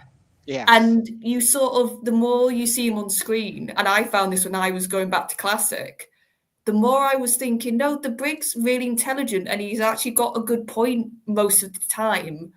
He's just sometimes a bit harsh delivering it. So you sort of don't realise what his argument is because you're sort of blindsided by the tone or the delivery that he gives it. I think the character was refined. I think that what Nicholas Courtney picked up on so intuitively was that which was brought specifically to the character by Malcolm Hawke's work on the show, developing the character during those episodes out of, I wouldn't say out of nothing, but out of something that was quite two-dimensional. Malcolm Hawke gets a tribute documentary as well, hosted by our friend again. How many times has Toby been on the show now? 3 times, something like that. Toby Haydock hosts Looking for Mac, uncovering the story of writer Malcolm Hawke. This is produced by Chris Chapman, so you know this is going to be really good. This is going to be compelling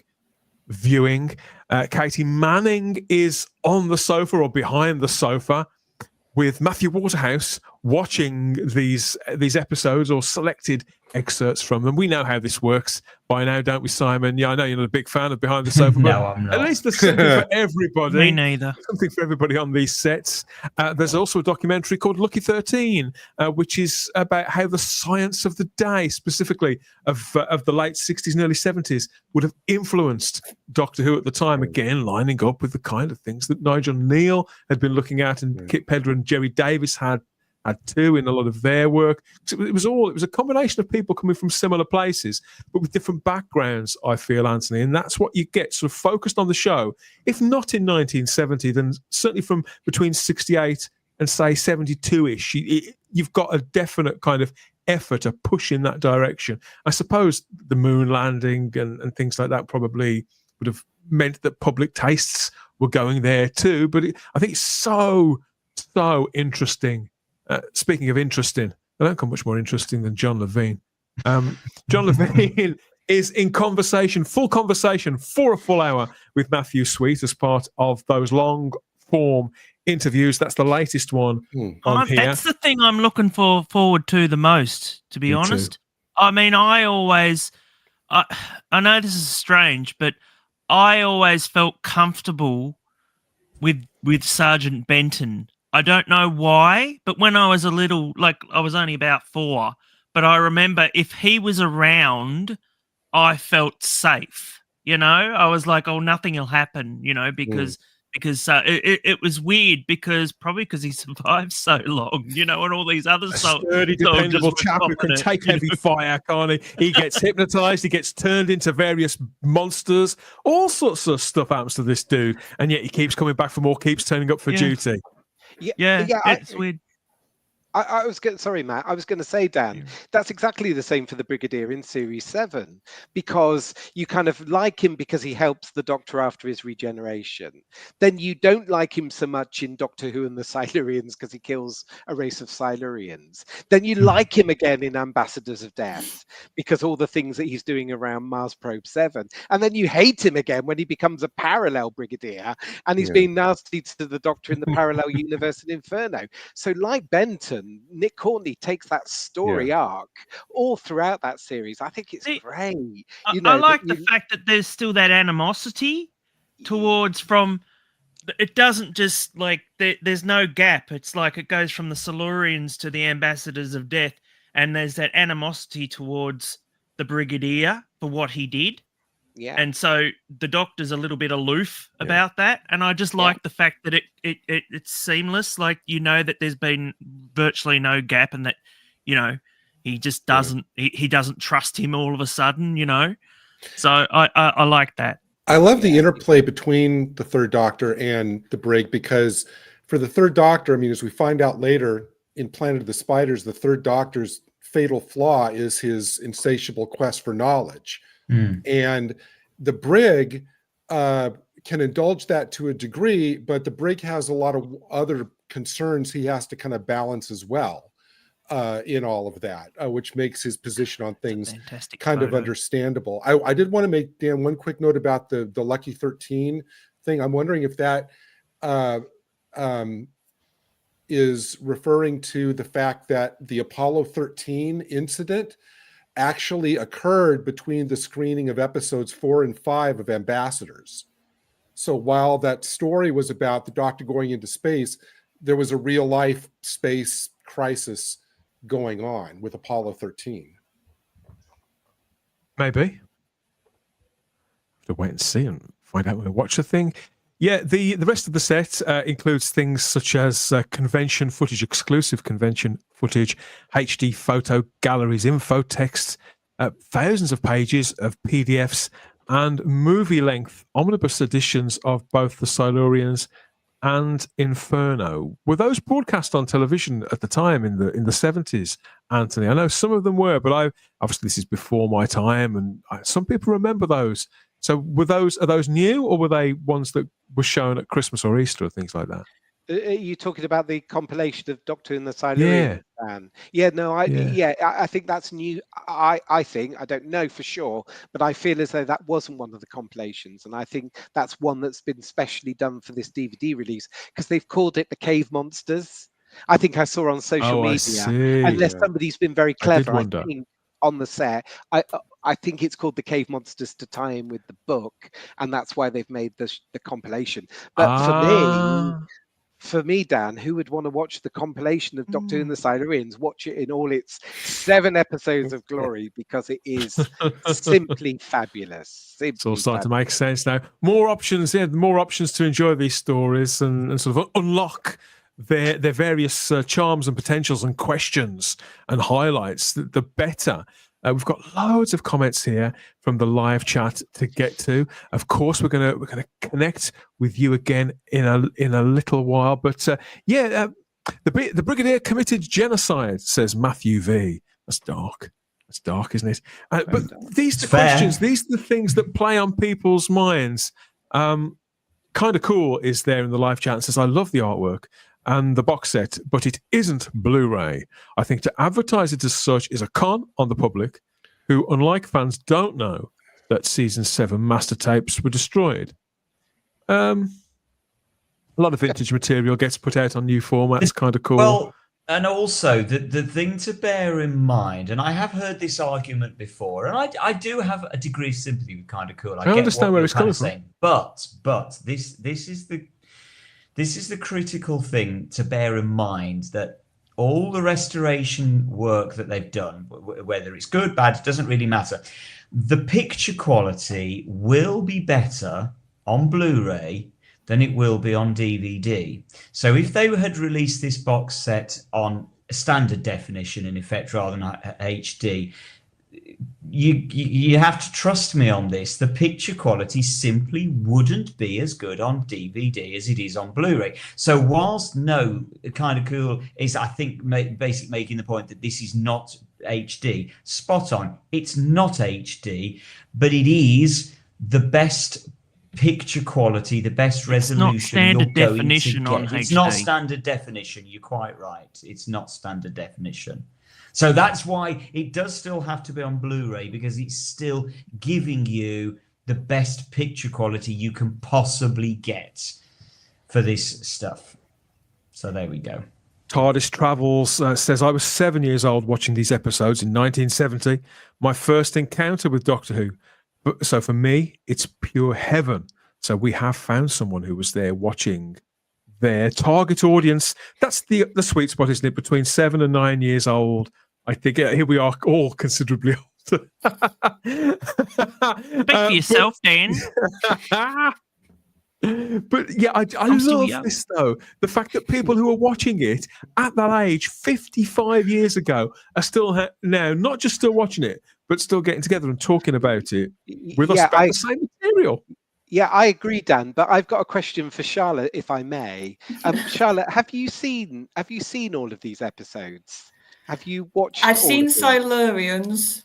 I've seen Spearhead. I don't think I've seen the Autons, which is the one you think I would watch with the connection with New Who. Yeah. I think that's the only one I haven't seen. Of that. And what do you think? Are you impressed? Are you impressed as us, or as impressed as me? I remember Silurians, considering what you lot were talking about, it was the tone which stood out to me in that story. It was how it was very sort of grey in everything when it came to the tone and the characters, in the best way, the morals of all the characters involved, and how in bits of it, it really had that creeping feeling, the way they introduced the Silurians. And then Spearhead, I've got to admit, it for me, it takes a little bit. I struggle at the beginning of it, because it's that slow sort of introduction to this new Doctor and the setup. So I do struggle a little bit with Spearhead at the beginning, and once it gets going, I'm okay with it. And Inferno's just crazy. Like, Inferno's just bonkers. I was just curious, Charlotte, because for me and my passion for Doctor Who, I've lived with these stories for generations, for decades, and they've always been there. So, you know, I was curious to know what you thought of these, so many years on. So Charlotte, you still haven't seen Ambassadors. Is that the Auton one then? No. No, this has nothing to do with Autons. Autons is Spearhead from space. The Ambassadors one is the space. Is the outer space? Sorry, I've got astronauts. it mixed up. Yeah, that's the one I haven't seen. Sorry. Okay. According to Matthew V in the live chat here on YouTube, this set has sold out already. Has anybody heard this? Yeah, I had heard that, Dan, and I think it was Philip Morris that had posted on social media that it had sold out. But I think the reality was, Matthew V, is that I think it's still available. Yeah, I can still get it if I need to, but I'm waiting for it to drop down in price just a little bit. It's just still a bit too much for me. Come on, Matt. Come on. After, look, don't, Anthony, no.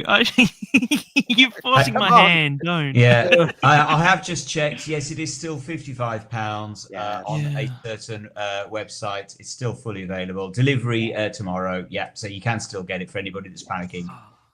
Lee's not happy. He's not alone either. There are people who do have their sort of misgivings, their doubts, and dissatisfactions in the live chat.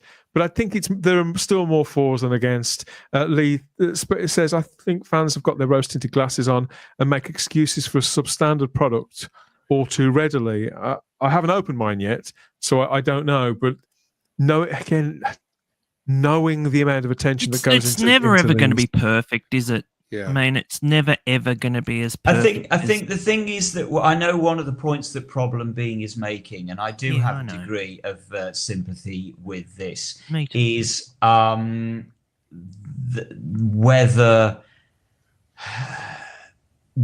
some of the more up-to-date software should have been employed to improve the picture quality, and I'm not advocating that, and I'm not advocating it. I'm just saying it's a perfectly valid argument to have. I have certainly seen some software in action that has made me think, why are we not using some of the more up-to-date software that the team are using, techniques that are now years old to recover this. And again, I'm not criticizing that either, to be completely clear on this. All I'm saying is, if they're confident using those techniques.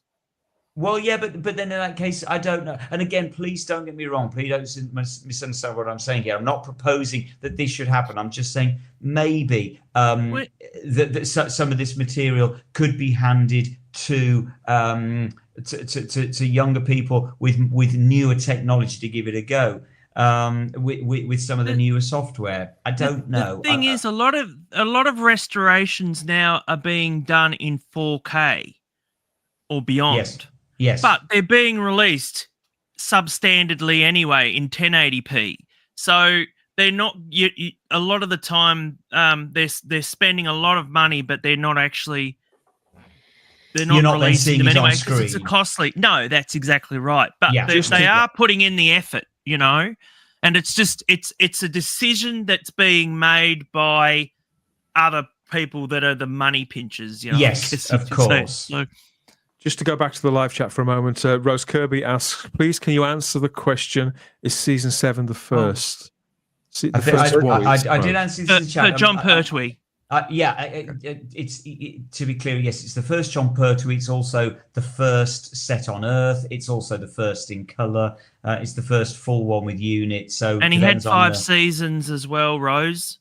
Depends on which first Rose actually means. So there's a lot of resources you can go to get the episode guides for Doctor Who, what comes where. Although it does, we've talked about this, about the non-linear nature of these releases. Lee adds all those screenshots. Maybe we looked at those screenshots that Peter Crocker shared. Lee says that all those screenshots are highlighting the parts that worked, but for the most part, it didn't. Why not show the screenshots of when it doesn't work, Dan? Well, Peter hasn't shared them, so I can't. We don't have them. I haven't got screenshots of things that haven't. I don't have a copy. Is, as I credited Peter. Peter shared those screenshots well ahead of time. Again, maybe you could be that you're right. But this is what Peter shared, and he's specific about the context in which, because he was explaining the technical challenges and how they arrived at them. And I should add that if you go back and look at Peter's original posts on X, he does say, look, we had real problems with this. Yeah. Or in this instance, we couldn't use this new technique. We had to use this one because so he explains the compromises along the way. He's not making excuses for himself, but he tells the tale as best he can in the allotted character limit of a platform like it. Absolutely. And I do think, as I say, I do want to be absolutely clear so there's no confusion over what I'm saying here, which is, I think there is an argument to be had for trying new technology, new software, but I also think we've got to be so incredibly grateful for the quality that they are in. Look, we're I haven't even opened mine yet, so I can't say. We typically moan about everything, and you know, I've always sung the praises of the Blu-ray box sets because they are they are good quality. They're as good as we've had so far, and. Look, if we're not careful, we're going to sound. It's going to sound churlish saying that the image quality on these is not as good as we would like. Well, of course it isn't. But is it good? Yes, it will be good. And I think we've got to be grateful for that. We've also got to be aware of the amount of hard work, thankless hard work that will have gone on behind the scenes to restore these. So at least, Simon, at least we are united, all of us, in our appreciation and love of the late great Nicholas Courtney and the Brigadier that yourself and Charlotte explained so beautifully a few moments ago, and absolutely echoed by everybody in the live chat, including Matthew Pounder and Lee and Kess the Drone. The Brig enhances season 7, just as the Master arguably. I see. Can I just say to problem being though, I get it. I do understand. And you know, but I look at the juxtaposed to that, and the worst things are the animations for me. I can't stand them. I honestly can't stand them. To me, I agree. They just don't put any effort in. I'm sorry, they don't. And I just feel that these particular ones, even though, you know, to me, I mean, I would love to still watch these on an old CRT TV or in a black and white if I could, you know, just to get that whole the whole getting back to, you know, feeling like a kid again. I would love, and I don't care about the quality, you know, even if if they put in extras where you've got it on a 10th generation videotape, you know, I'm sure that there would people that would watch that. Do you know what, Matt? It's really funny. We've spoken about this before, and it is true. And there, you know, Anthony, you might relate to this. I'm pretty sure, Dan, you will certainly. And that is that because we lived through an era, Gary, I think it was probably very different for you and Matt growing up with them on television, but we lived through an era where these things were not available for us, and we had to have, don't tell anybody, pirated copies on VHS that were just the most atrocious quality you only I could go back in time, I'd make a imagine. fortune.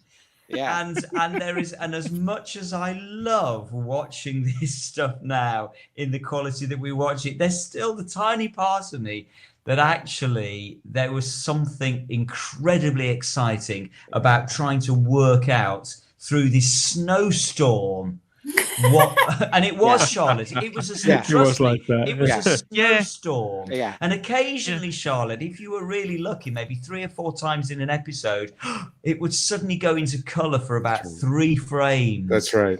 And it'd be the most exciting thing that you've ever seen. Simon, I still have the brown paper bags that the unmarked VHS tapes came in.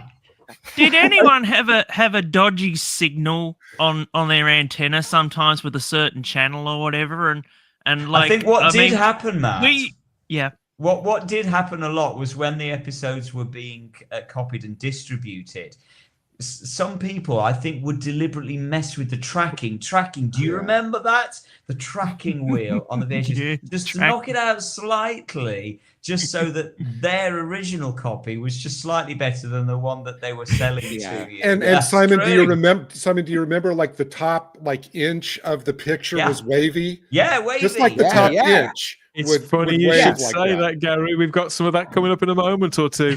TARDIS Travel says if they are putting the old episodes on Blu-ray discs, they should be the best quality as possible. I think they are. I agree with you, Gary. I have to agree. It's a one-up. It's gone further up from what the DVD quality was. They are, as I say, the argument still stands that maybe they would be better quality if we were to Lee and several other people in the live chat confirm that season 7 is still available as well. It's still in stock, so don't panic, everybody. And Rose finishes off with panicking now. So I will finally have the answer. Says Rose, which was my first episode of Doctor Who I started watching from the Third Doctor. So it seems that we're filling in some gaps there for Rose Kirby in the live chat on YouTube. Our work here is done. And we've got lots more comments like that too. So that is the season 7 box set. More to come in a couple of minutes. We've pitched up now, just off the hard shoulder in 1970. Enough of this geekery. I think a couple of minutes of the mainstream time stream now. What else was happening and what else was in the shops and being advertised on the lighter channel back when Pertwee's Doctor first appeared? The Type 40 Live ad breaks 1970 special. Now, don't forget to wash your hands, and we'll see you back here in a couple of minutes.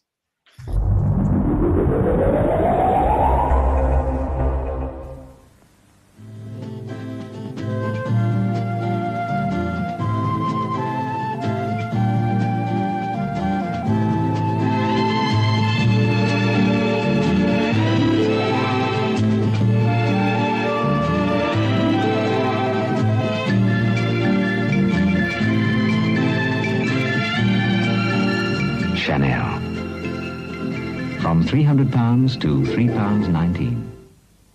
Are you nervous cooking for your husband's boss? Does your mother-in-law outshine you? Would you like to impress that Mrs. Jones next door? You can do it with Craddock Cookery. Come and join Johnny and me each week in our kitchen. We think you'll have just as much fun as we do. Can you truss a chicken? Bone meat, fillet fish. Make perfect crackling. Bake your own crusty loaves. You can do all this and more with Craddock Cookery. Do join us this week. She flies like a bird in the sky. She flies like a bird, and I wish that she was mine. She flies like a bird, for me, oh, I see her fly. No, I can't let Maggie go. Nimble. Real bread, but lighter. Make it part of your calorie control diet.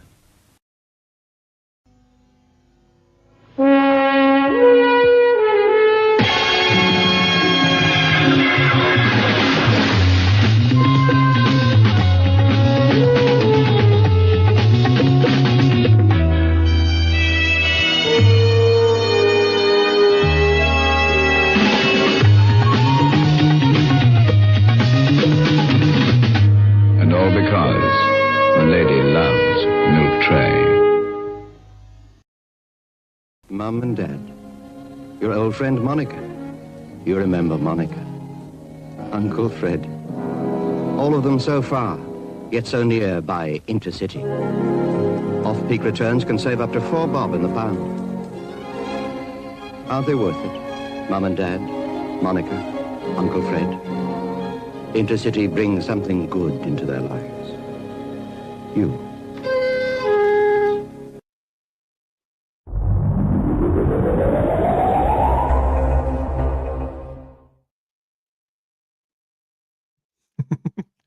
Fabulous stuff. Welcome back to your Type 40 Live weekend, covering the past, the present, and the future of all things Doctor Who. Not necessarily in that order. All 3 of those bases well and truly covered this time with our deep dive into the season 7 Blu-ray set. Yes, so I'm back. Who's that?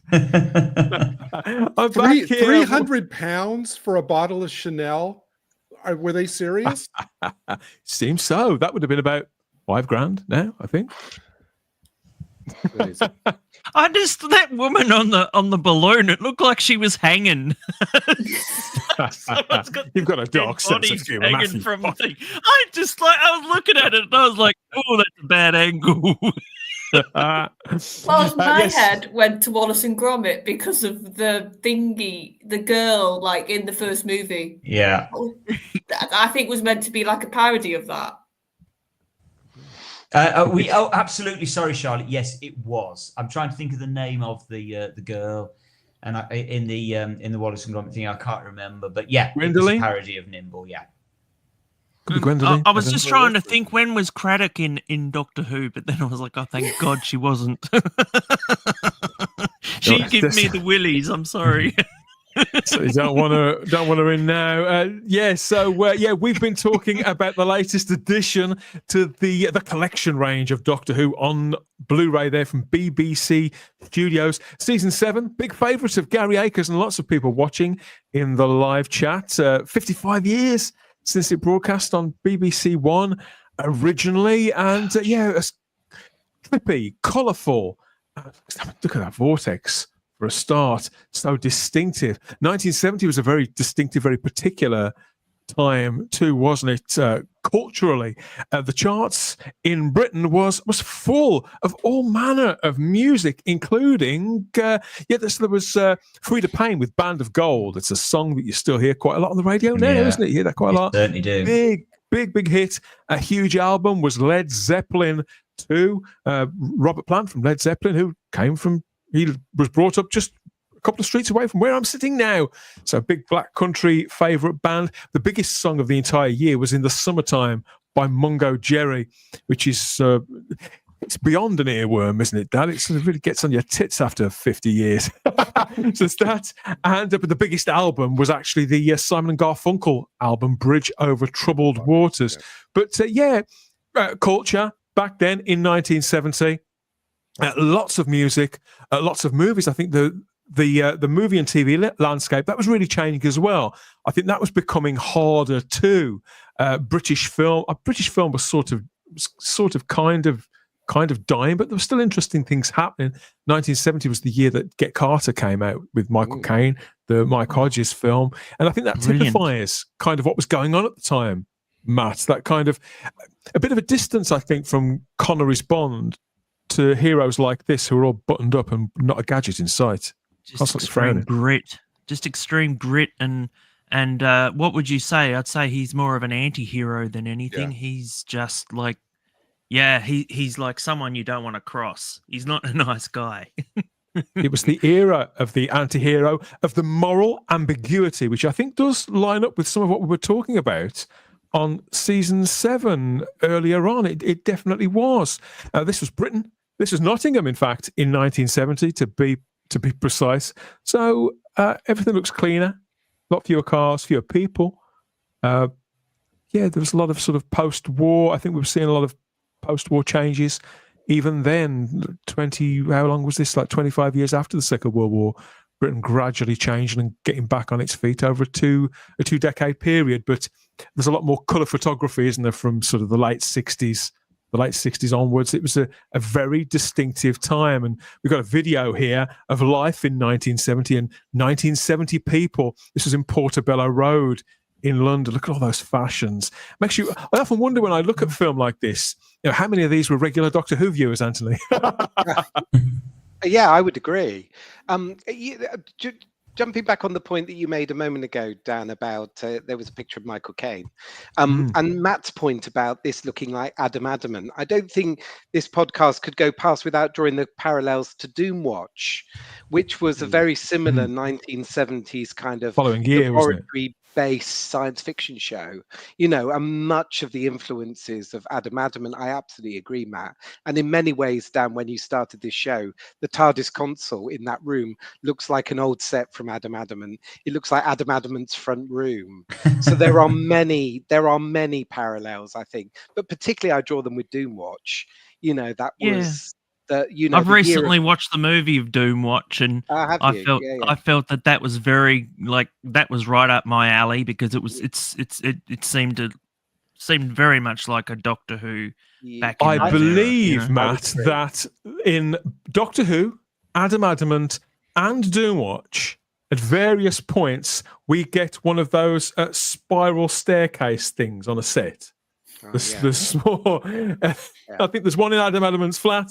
There's certainly one on the set of Doomwatch, and I think it turns up in a later unit laboratory.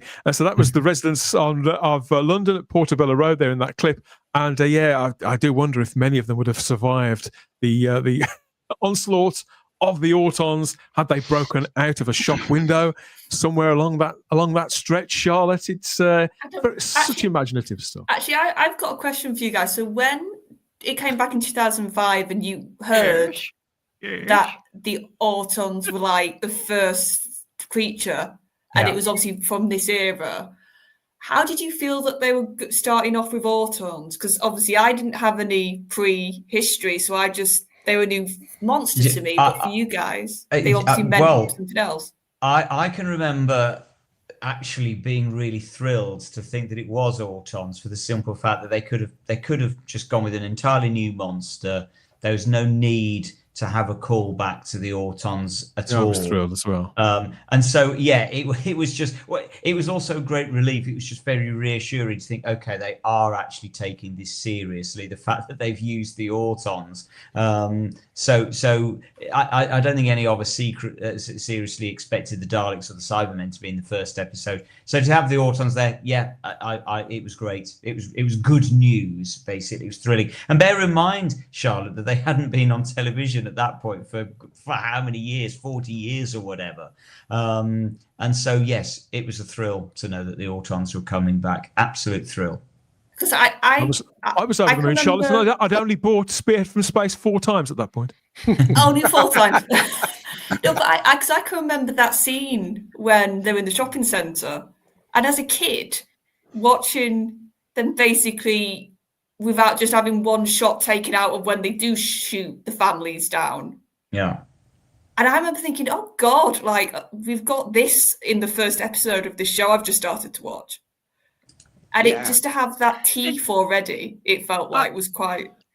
I think it was strange because the original Autons were slightly different to what was in the shop windows, weren't they, at the time, Simon?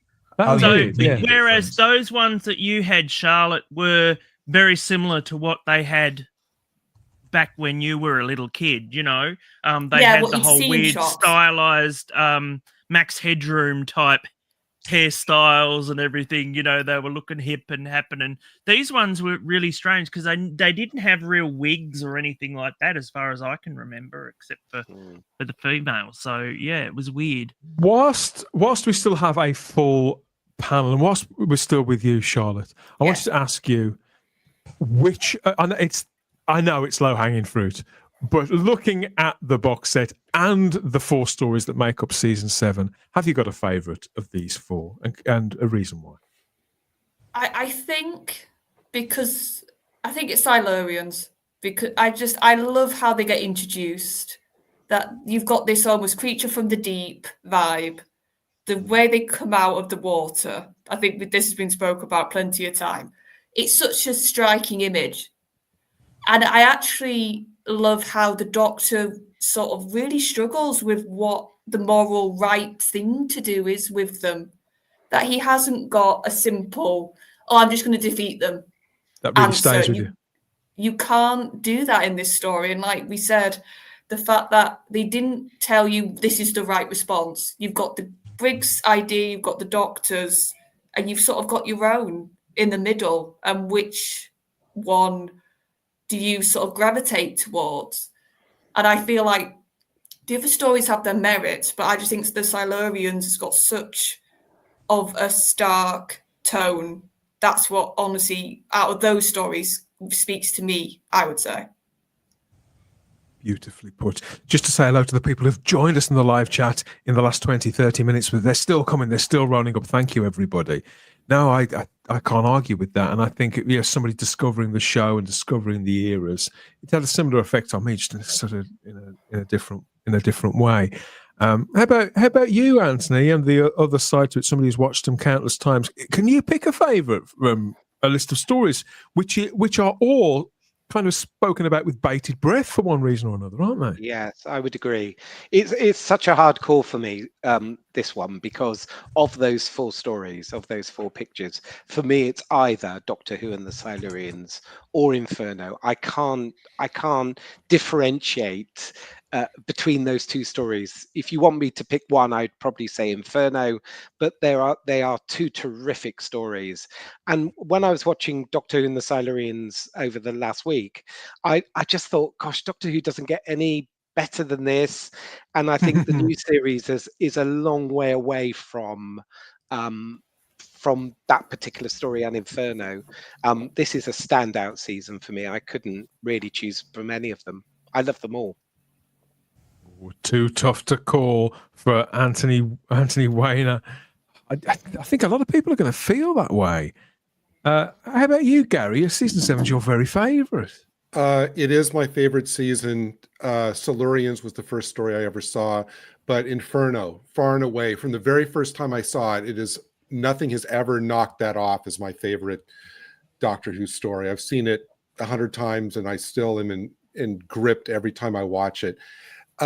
Except for Inferno, my favorite little other piece of the season that I love is the little jazzy unit theme that we get in Ambassadors of Death when they're, I can't quite remember that. How does it go?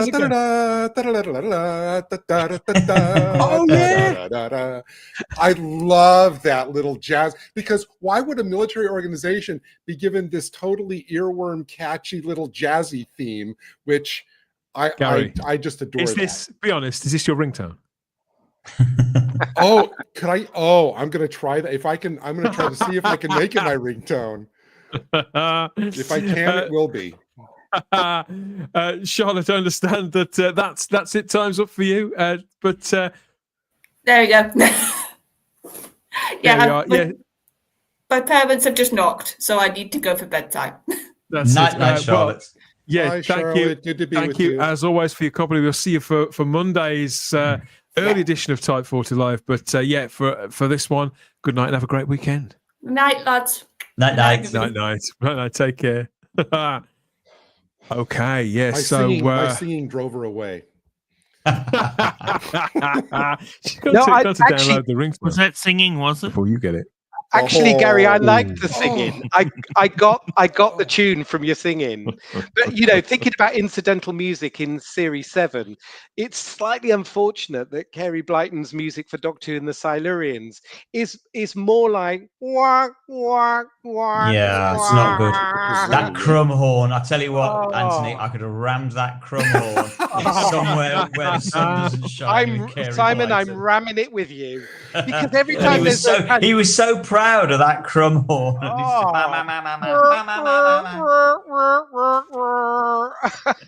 People have noticed the differences there between the modern world and the world of 1970, not just in the stuff on telly, but the clips we were looking at there and pictures and things like that. London was grubby and dirty and still bombed out in places in 1970, really? But still a safer city back then. And there are numerous comments to that effect, which I agree with all of you. Everything that you've said, I do. Here we are. Here's another one here. I mean, look at this. Bowler hatted gentleman. I love watching The Persuaders on Blu-ray. The pictures of 1970s London are stunning. London has completely changed now, and I'm not talking about the buildings. No, it has changed in many respects. Oh, completely different. And bowler hats, obviously, they're still a thing. They're still culturally very, very British and oddly timeless. I'd like to think that what strikes me about this picture of Ncuti Gatwa in the trailer for the next season. But no, to be truthful, when I see pictures like this and I see the pictures of London back in the day, I think it lines up with imagery in movies like Mary Poppins, or logos for things like the Bradford and Bingley Building Society of Britishness. And whilst a lot of things about modernity and about modern Britain certainly boil my piss, I think, well, okay, there's something still there. There's something that's imprinted. One thing I want to buy, the first thing I want to buy when I go to the UK is a bowler hat. And I'm going to have it personally fitted. You can't. Yeah, there is a you can. There's actually a special. You can have them made. You can't go into pay a fortune, but you can't go into your nearby clothes shop and pick one. No, That's for sure. You can't. I can understand why. Matt, you need to get a steel rimmed one like Steed had, Matt. I know. Like steel.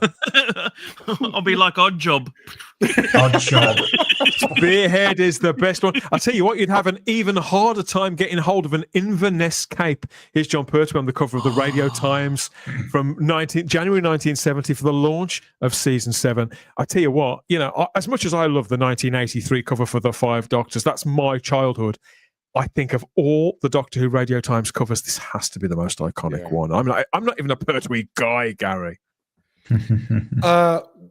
Yeah, it's great, and appropriately, for the start of a whole new era of the show, to put him on the cover. It's great. And what I think is interesting is the fact that there's nothing in that at all that screams Doctor Who at you. It's not like they didn't put the TARDIS in there. They could.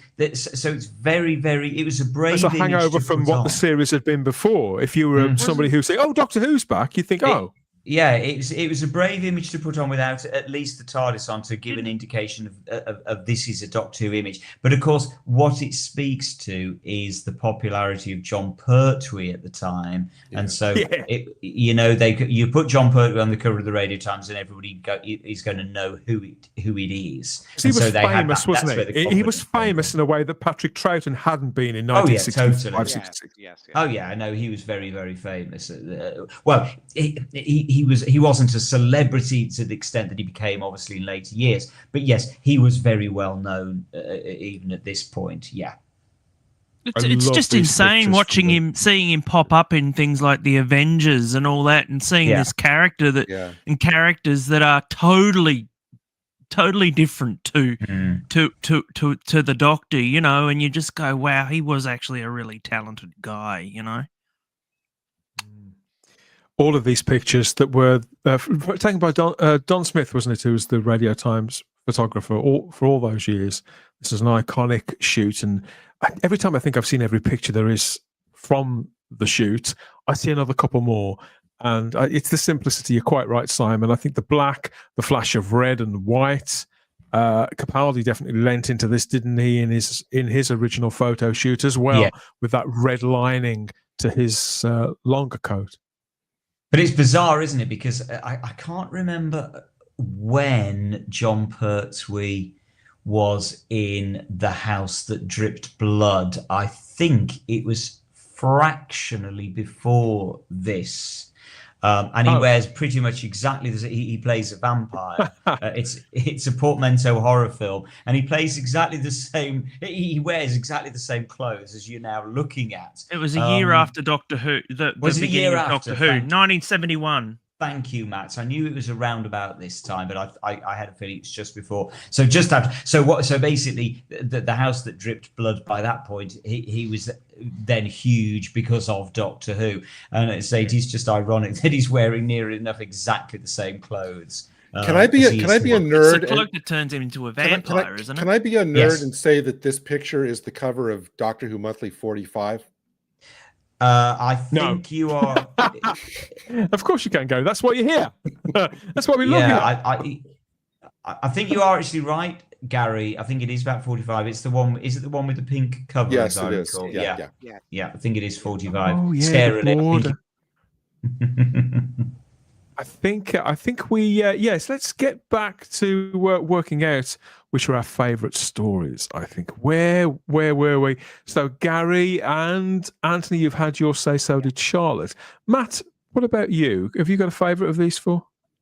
Yeah, I'm going to be a little bit off everybody else's. I actually really like Ambassadors of Death. Somebody needs to. I'm pleased. Matt. Well.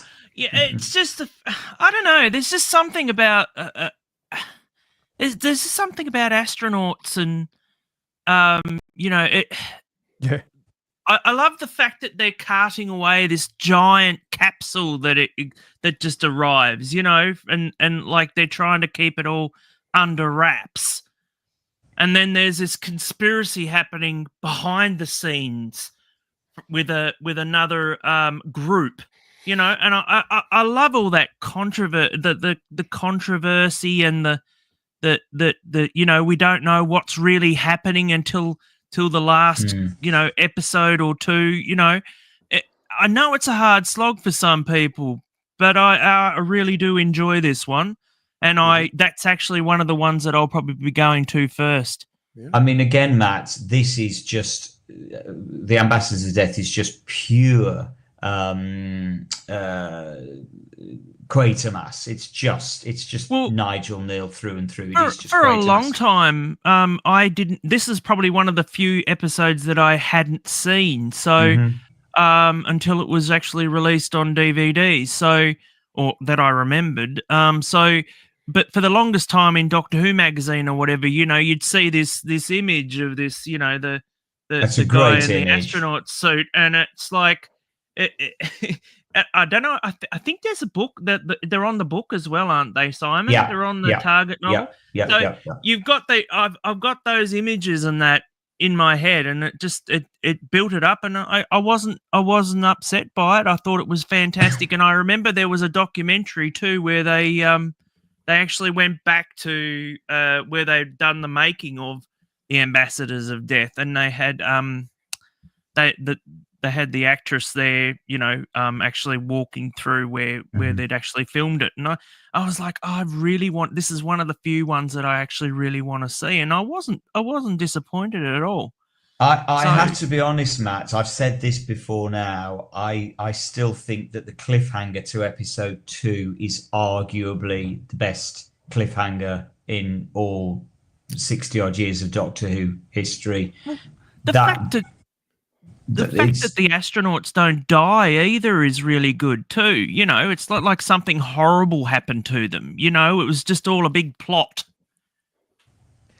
My biggest confession, I think, Matt, is that with this is that I've only ever seen the Ambassadors of Death 3 times. I think I'm probably about the same, Dan, to be honest. It's not one that I go to a lot. To my shame. You know that we've been saying the title all wrong throughout the whole show. If you go by the title, it's the Ambassadors Boing of Death. That's a big hello to Duncan Evans watching on YouTube. He says the only problem with Ambassadors is there is a lot of get captured, escape, and recaptured. Yes, and all that stuff going on. You can say that for a number of Doctor Who It is stories, a couple of episodes too long. That's if for it was sure. if it was a 4-parter, I think it would be absolutely stunning. I do. I was going to say, Dan, I agree with Matt that I love the Ambassadors of Death, and the imagery of those particular spacesuits is one that stays with you. However, the actual ambassadors, when they are revealed, I mean, are pretty horrific. Yeah. They appear on the screen so moderately. It's a second or so. It's still eerie as well, isn't it? Oh, for sure. The hair, the skin, the color of the skin. It truly is a horrific moment. I just love that. I just love the fact it's the humans that are the assholes. They're the ones that are pulling all the strings, and you know that they're aliens, but you're like, how? And I love that story. I love it. Yeah, the shot of them walking along with the sun behind them is stunning, Gary. Iconic. Yeah, stunning. Absolutely. Because not only because I'm very, very polite and because I'm a host, but also to buy myself a bit more time, I'm going to ask Simon Horton if he can possibly choose which of these 4 stories is your personal favourite. You can't wait. He's got it. He's got it. I can easily choose, and I'm sorry, it is boring and it is predictable, but it is Inferno. Inferno is still, for me, undoubtedly in my top 10 all-time favorite Doctor Who stories. It's probably in my top 5. It might even be in my top 2 or 3. It's just, and Stephen Braddock made a comment earlier on in the chat I saw where he said Inferno could be a movie. It could be. Inferno, I just think, is the most incredible 7 episodes of television, and you have to look through some quite shoddy production values in places. Those goofy teeth that the Primords wear, and it's not good. The set is beautiful. I think some of the production values are brilliant. The set, etc. But there is some really shoddy production values in it. But it is just, I find it absolutely electrifying. It hasn't dated at all for me, as I say, despite the sort of the dodgy effects and the dodgy production values. I still think it holds its own 55 years later. It doesn't drag as a piece of drama, whereas, as we have just discussed, Ambassadors of Death is arguably a much slower watch and should have been cut down. There isn't a minute wasted in Inferno. It still absolutely rockets along, and I think that if it had stayed at the original length that it was supposed to be, I think it was due originally to be 4 episodes, or certainly, as we know, the parallel dimension storyline was grafted on because Terrence Dicks told Don Horton to go away and find some more story there. Really?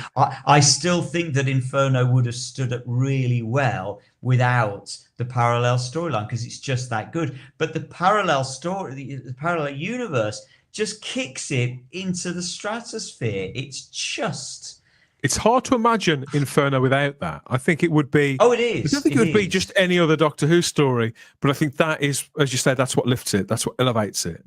I just find it electrifying, and the sort of terms like classic and genius are overused, but none more appropriate to Inferno.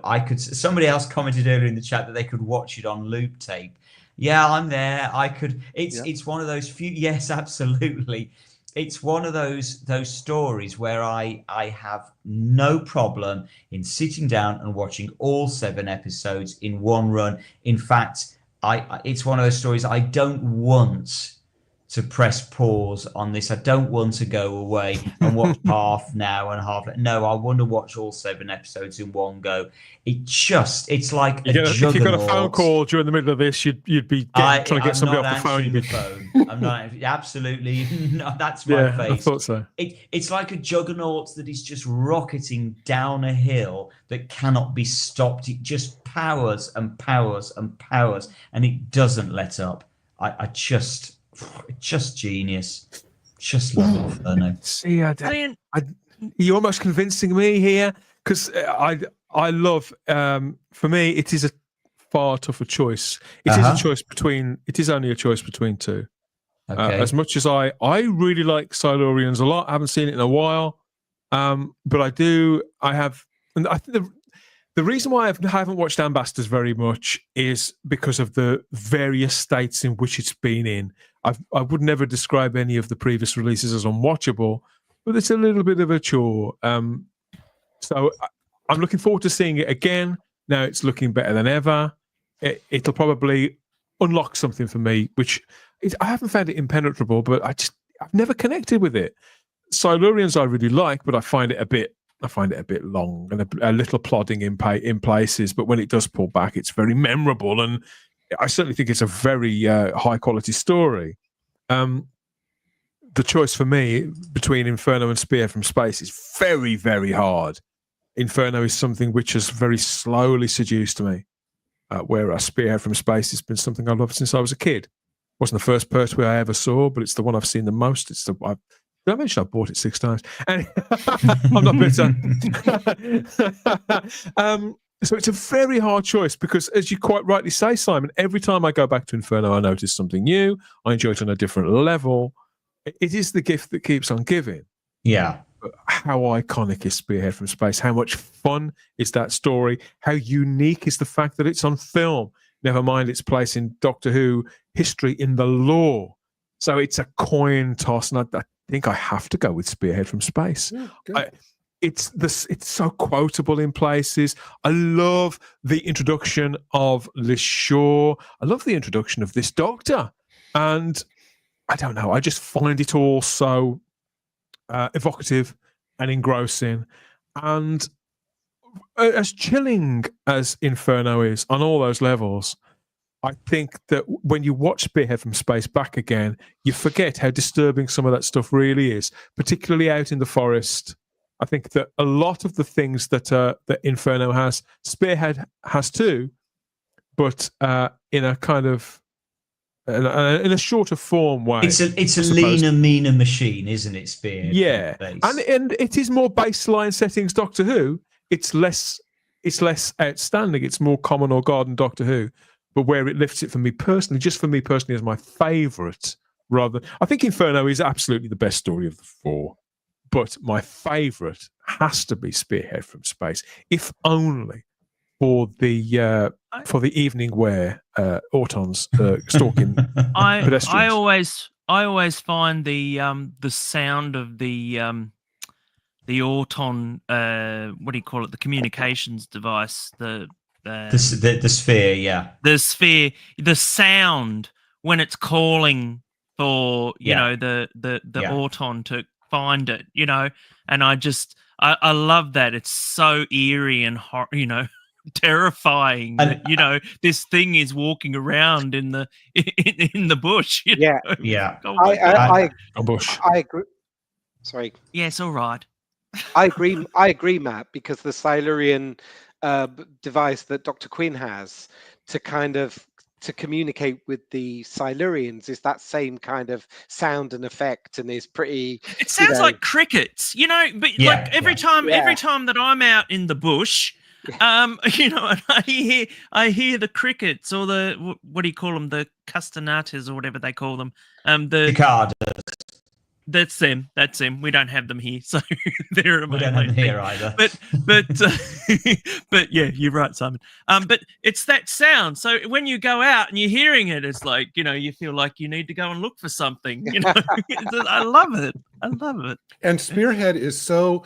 Derek Martin is who directed it. There's so many ingenious shots in there. For me, the best of which is when you see Channing, who's controlling the Autons, on the other side of that slatted window, kind of implying that there's like multiple, that's a really multiple creepy shot. things to him. Is really creepy. I mean, you still have to. Yeah, sorry, Simon, you go. No, sorry, Matt. All I was going to say was Matthew Pounder in the chat also comments the blood on the windscreen was grisly. And it is that blood on the windscreen, and that's in Spearhead, isn't it? Yeah, in Spearhead, absolutely. And that I remember when it was first released on Blu-ray, which was your fourth purchase, Dan, I think, or fifth. When that came out on Blu-ray, that red blood on the windscreen, it didn't half pop. It was just literally eye-watering. Very grisly, very, very effective, and that's why I'm saying that this season of Doctor Who was just so adult. Because when else in Doctor Who have you seen blood like that? Sorry, Matt. No, you're right. It's also just the fact that it was so terrifying, and that it filled in. There's a lot of infamous things where people believe that they've seen the dummies come out of the glass and everything like that. I'm the same. I felt like they're actually, and I was really disappointed when I finally got to see this after so many over 20 odd years, because I didn't get the VHS tapes or whatever, and I was like, they cut it. It's like they've edited it. It's like I'm just waiting for it. And Matt, the Target novelizations have a lot to answer for in some of those instances, aren't they? Yeah, it's funny you say that, Anthony, because I was just noticing Richard Brooks in the chat has just said that he adores the novelization of Spearhead from Space. And I've got these two here because these are very, very special to me, because this was my introduction to season 7. It was these two books, two of the very first Target books released in 1974, and the Auton invasion and the cave monsters. Fantastic just art. Absolutely stunning. If you've never read these novelizations, do yourself a favor, get them on eBay and read them, because they're two of the very best novelizations you'll read. Silurians in particular, is the Cave Monsters, is just a work of absolute genius. And I remember, who doesn't remember? I think Cave Monsters was one of the first books that I read as well. That it must have sold huge amounts, because there was sold massively. And I as just difficult as some of the Target books were to get hold of. That one was always everywhere. Do you remember this, where they published the map of Wenley Moor? I mean, look at that. Yeah. And I obsessed over that map of Wenley Moor. Well, what book do you not want to read that has a map of Wenley Moor power station in it? And isn't it great, Simon, at the very start of that book, how it starts not where the TV show starts, but it starts with why, like being with the Silurians as they first go into hibernation. That was totally unnecessary, but amazing. The prologue, where we get to meet Octal, Morka, and Kato, the Silurians who are not named in the serial, and you get this full story about how the moon they thought was going to crash into the planet. It's brilliant, Gary. Yeah. It's just absolutely brilliant. It's just one of the best books I've ever read. Target books, just like each season of classic Doctor Who, are gifts that keep on giving. This one, the latest one to make it through to the collection on Blu-ray, season 7, available now.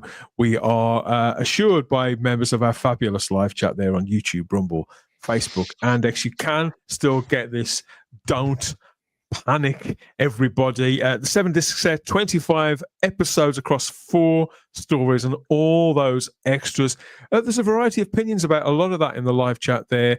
And obviously there are no wrong answers. Whatever each of us wants from a set, it's going to be slightly different. But we appreciate all the comments, all the feedback, and hit us with some more too, by all means. The collection, of course, rolls on. Who knows? Who knows what's going to be next? There can't be that many seasons left. Say 5. No. This was definitely on. This season was definitely on top of the list for the most wanted. Let's just say that. You're probably it really right, was. Yeah. I'm a little bit behind, Anthony, on where we are with the standard releases, the slimline ones that come afterwards. And the release window seems to change on those all of the time. But speculation has already turned to which seasons are coming next, and the smart money seems to be on seasons 13 and 21. These seem to be the 21. ones. These seem to be the ones. We talked about this the last time. I think that they will finish on a no offense to Peter, but I think they will finish on a high, and they'll finish with a Tom Baker one. So I think there's a couple more to come afterwards. There's several other seasons left. But... Yeah, season 16 is still to come as well from Tom Baker, isn't it? I know I'm hearing a lot of rumors about season 13 being the next one. I will still be surprised if it is season 13 or season 11, because I would have thought that they would hold both of those as towards the end to give them time to do CGI on the Scarison and on the dinosaurs. I would hope that they would do that anyway. I would really hope that they would do that they would do CGI on them. So I just always assume that they'd be towards the end of the run, because that's obviously going to be a big job to do. I want the Chewits dinosaur. I'm sorry, I do. Speculation never stops. This is Doctor Who, and more wants more. Stephen Braddock said season 13 would be a sellout. Yeah, they're all sellouts. They all sell out. Yeah, but season 13 will fly off the shelves in record time. It undoubtedly will. That's gonna. That they know that they're gonna. That is gonna sell. Yeah, 13. Yeah. It's Tom Baker's always do anyway. But... It is relentlessly supporters, people who want season 13 in the live chat. As a Pertwee guy, as a Davison guy, I don't care what we get when we get them. I prefer season 21. Don't shoot me. Don't shoot me. The collection will be complete eventually, I suppose. Finish the 80s off anyway, wouldn't it? And the word is that the season 21 set, like season 20, is going to be absolutely packed. Yes, absolutely. Yeah. I can't think there'll be many that wouldn't be. So yes, let us know what you think. Let us know the list your priorities, which one you want first. And why? Let us know all of that in the comments section by all means. There's a few people want season 16 sooner. See, I've been hearing about season 16 for years, but it's yet to arrive, and obviously it'll come. It'll come eventually. They'll all make their way out of the Matrix. Okay. Yes. So what is it? What's the time? How long have we been going? Yes, we have overrun, but you know. We do it live and we do our best. Oh, while I remember, I noticed we've had a quick change on the panel too. Anthony Weiner has changed his outfits, so let's give him a what have you changed into, buddy? Well, I thought I'd do some kind of more relaxed Pertwee from Terror of the Autons. Very so good. Now I'm guessing that we're going into looking at the art gallery. I thought I'd take a more art galleried approach. Very nice. So, and actually that bow tie was pretty tight. So by 2.5 hours, Dan, I've decided to take it off. Plum. That's what I'm calling that, Anthony. Plum. We appreciate all your efforts. Your efforts, of course. Yes. So as you unwrap your season 7 sets, let us know what you think and how you find it, the picture quality, the features, and the episodes themselves. And we hope you've enjoyed our blast back through 55 years to the very dawn of not just the Jon Pertwee era, but Doctor Who in colour. And all those people who made it happen, not just the actors, but the people who wrote it, the people who directed it, and who set Doctor Who back on track for an exciting new decade and all those possibilities, not least of all, Malcolm Hulke himself. Now, I suggest you start watching Type 40, because I can't. I've got to watch this little blighter. The jobs are... I'll have less of that from you, thank you very much. Know your place. Know your place. Look, if I have to run up a flight of stairs, you come and find me. I'll be in the lift. That's going to the bottom of the floor, then. Keep Perfect. watching Type 40. There's good chaps.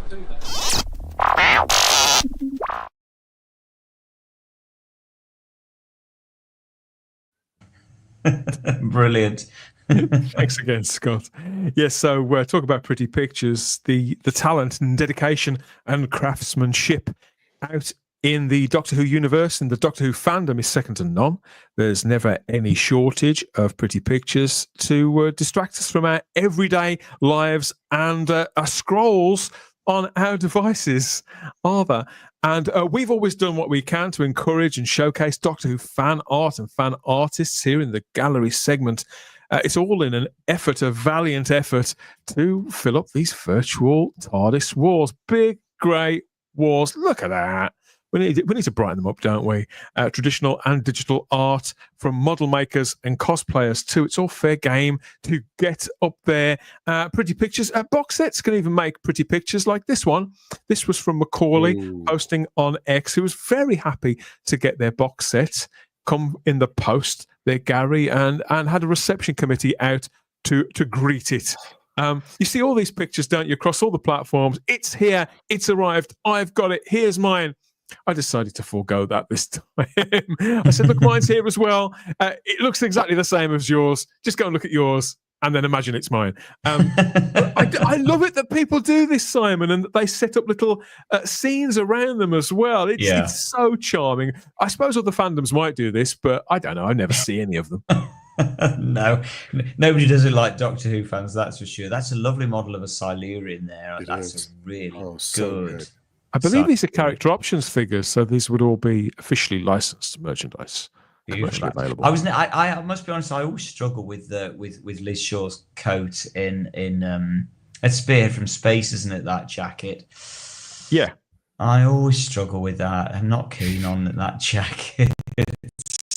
It's the high collar, isn't it? And it looks like it's the plastic panels. It's the bobbly plastic panels. It's such a precise time, and it doesn't really fit the character as she came to be. I don't think either. It's weird. No. Is that our Liz or is that the parallel Liz from the No, it's ours. It is ours. Good question. Yeah, the parallel Liz had a black hairdo. Yeah. If you remember, she had a coif. Yeah, quite a bouffant hairdo. Yeah. That's from Macaulay posting on X their fabulous picture. I wanted to look at this one as well. This one isn't technically fan art because it was officially used on merchandise, but I want to talk about it anyway because I love it so much. Big Finish recently released this story with this piece from Sean Longmore, a fabulous digital painting of the Third Doctor and Liz Shaw, and the Doctor with his hands raised in. Is he in pain or is he making contact with something? I don't know. I suppose I'll find out when I listen to the story that it's the cover artwork for. It's for Doctor Who and the Brain Drain there from Big Finish, which it has been released about 6 or 7 weeks ago. But I think the Big Finish covers have been steadily improving over the last 18 months or so. But this one I just think this is absolutely fantastic, very impactful, and again, very much of its time of 1970. I think I could be wrong on this, and somebody will tell me in the chat, I'm sure. Isn't the brain drain, wasn't it one of the stories from one of the Pertwee annuals? Oh, I'm sounds familiar. Somebody I'm sure will fill me in on that. But I had a feeling the brain drain was in a Pertwee annual. Could be wrong. Or they might just have not pinched, but borrowed the title and written an entirely new story. It's a very 70s term, isn't it? It's It speaks of do you know what, Dan? I could be wrong. It might not be. I think it might be one of the comic strips from the was it TV comic at that point or TV action? Might be that. Let's see. Somebody's going to tell me in the chat. Come on, put me out my misery here. I'm sure it's not a totally original story. I'm sure that it's an adaptation. So anyway, that beside the point. Beautiful piece of artwork, and I love the fact that they've got just the hint of the title sequence in the background there. Just a tiny little hint of the slit scan title sequence.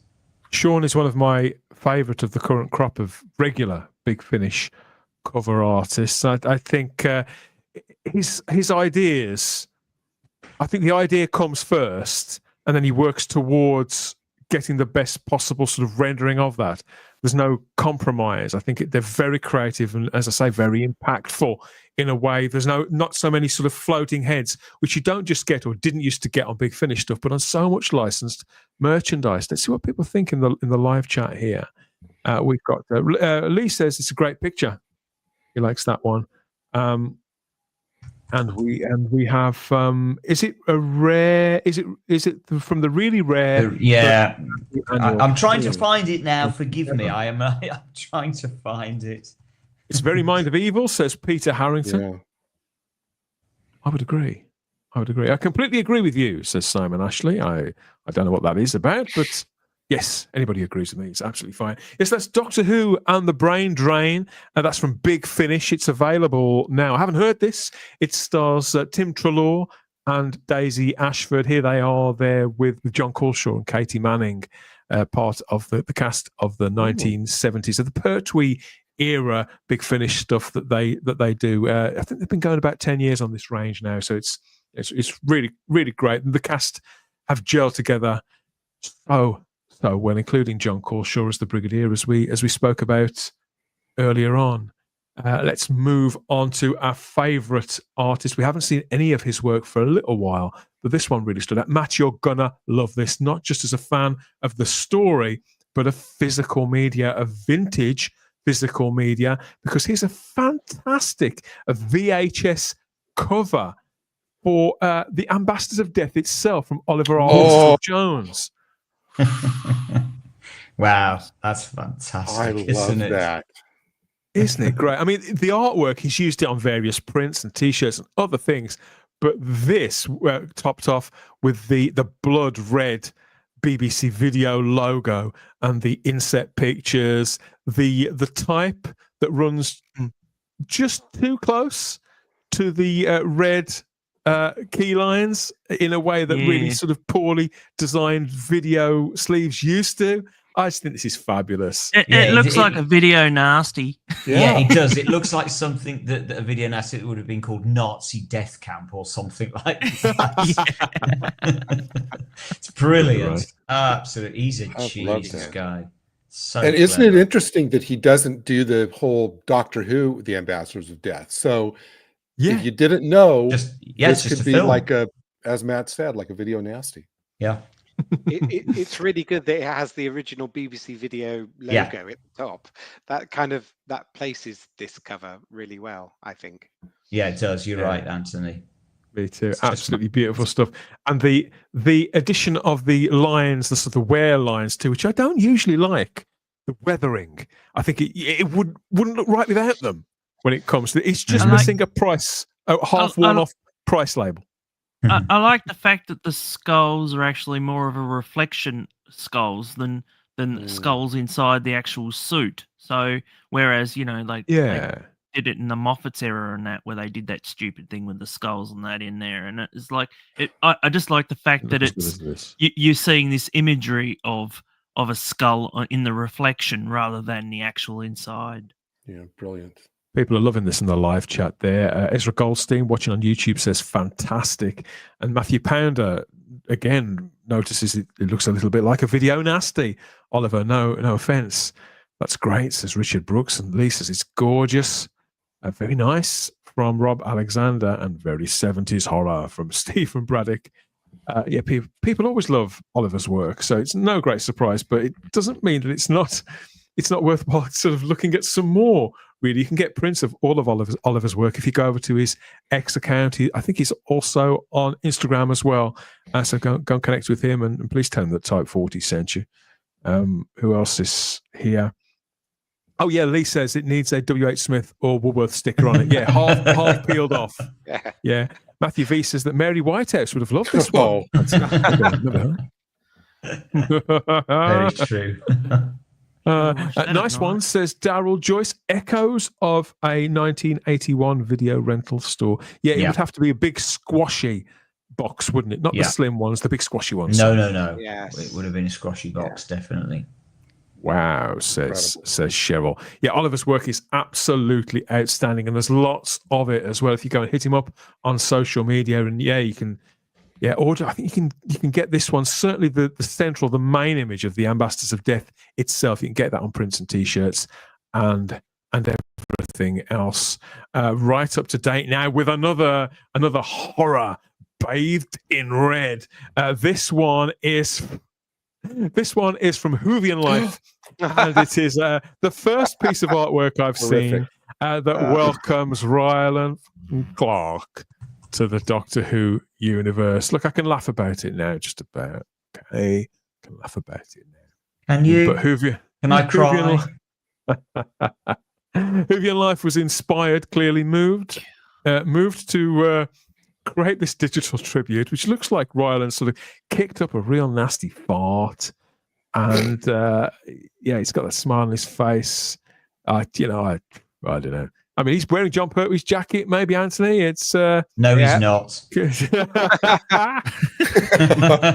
Sorry, did I say that just slightly too grumpily?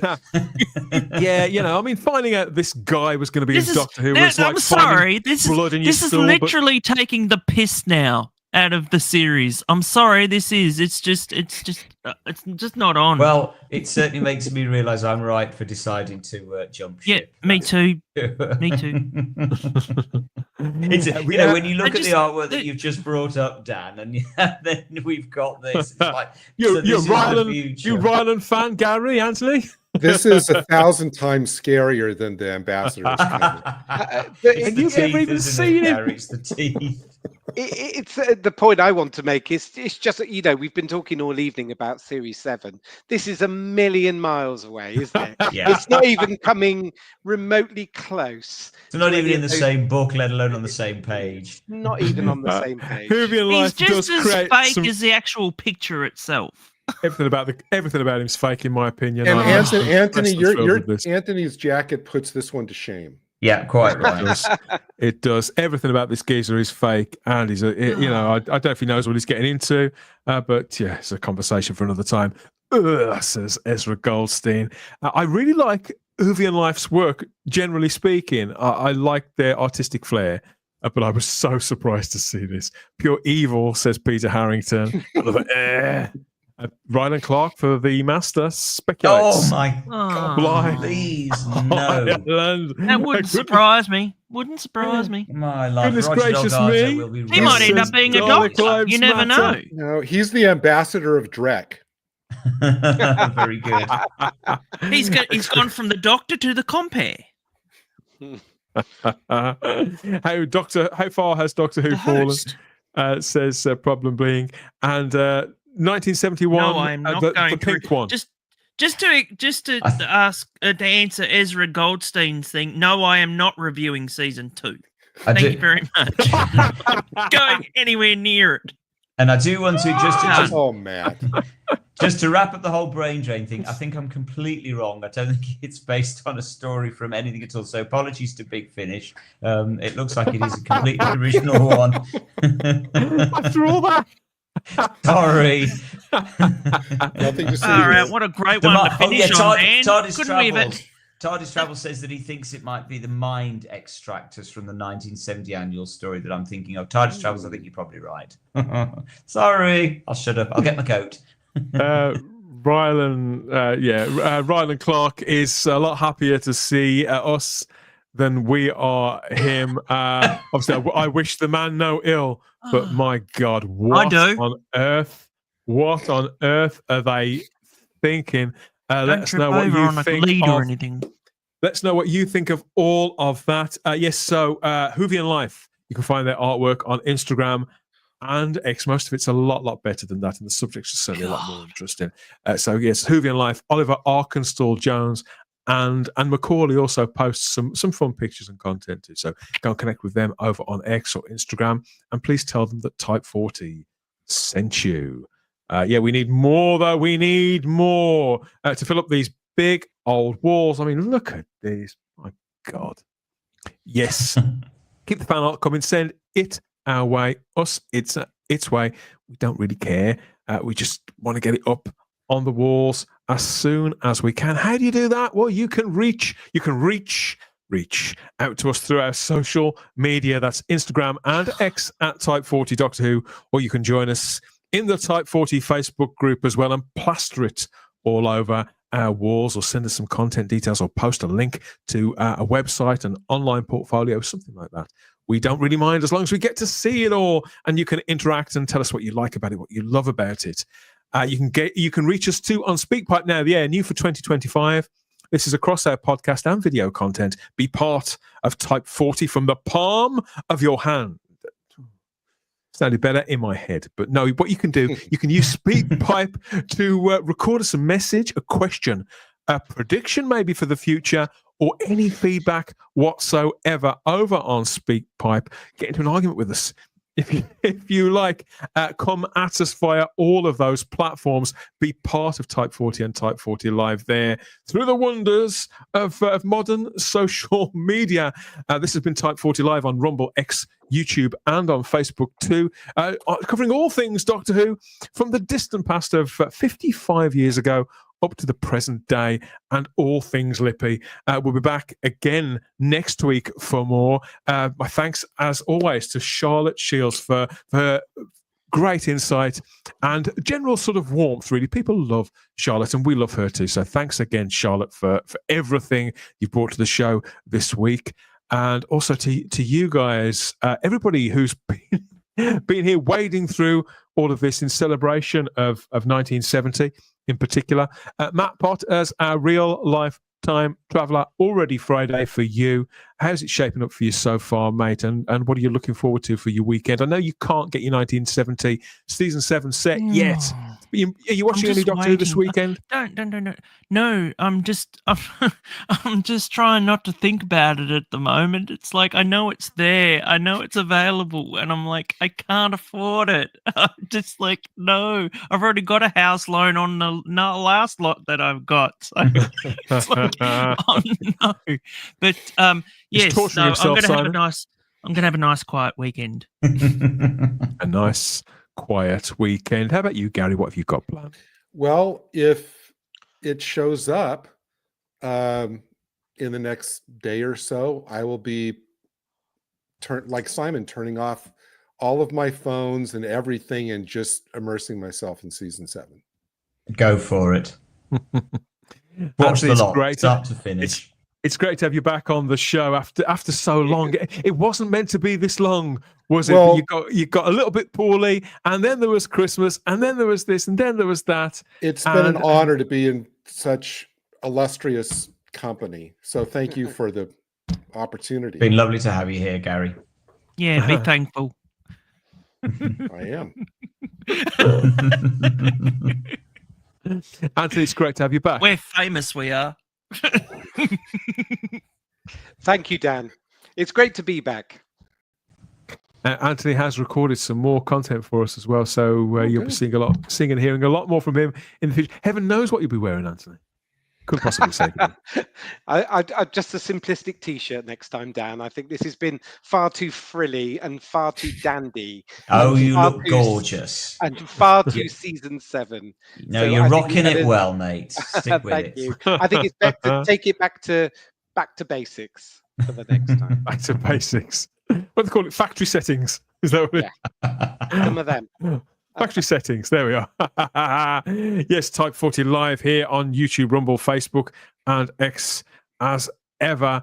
Simon, a great show. Even as a guy who's not a pertwee bloke, it's always a joy to just immerse oneself in this stuff. Yeah, and as I say, for me in particular, because I was just watching this stuff when I was 3, 4, 5, 6.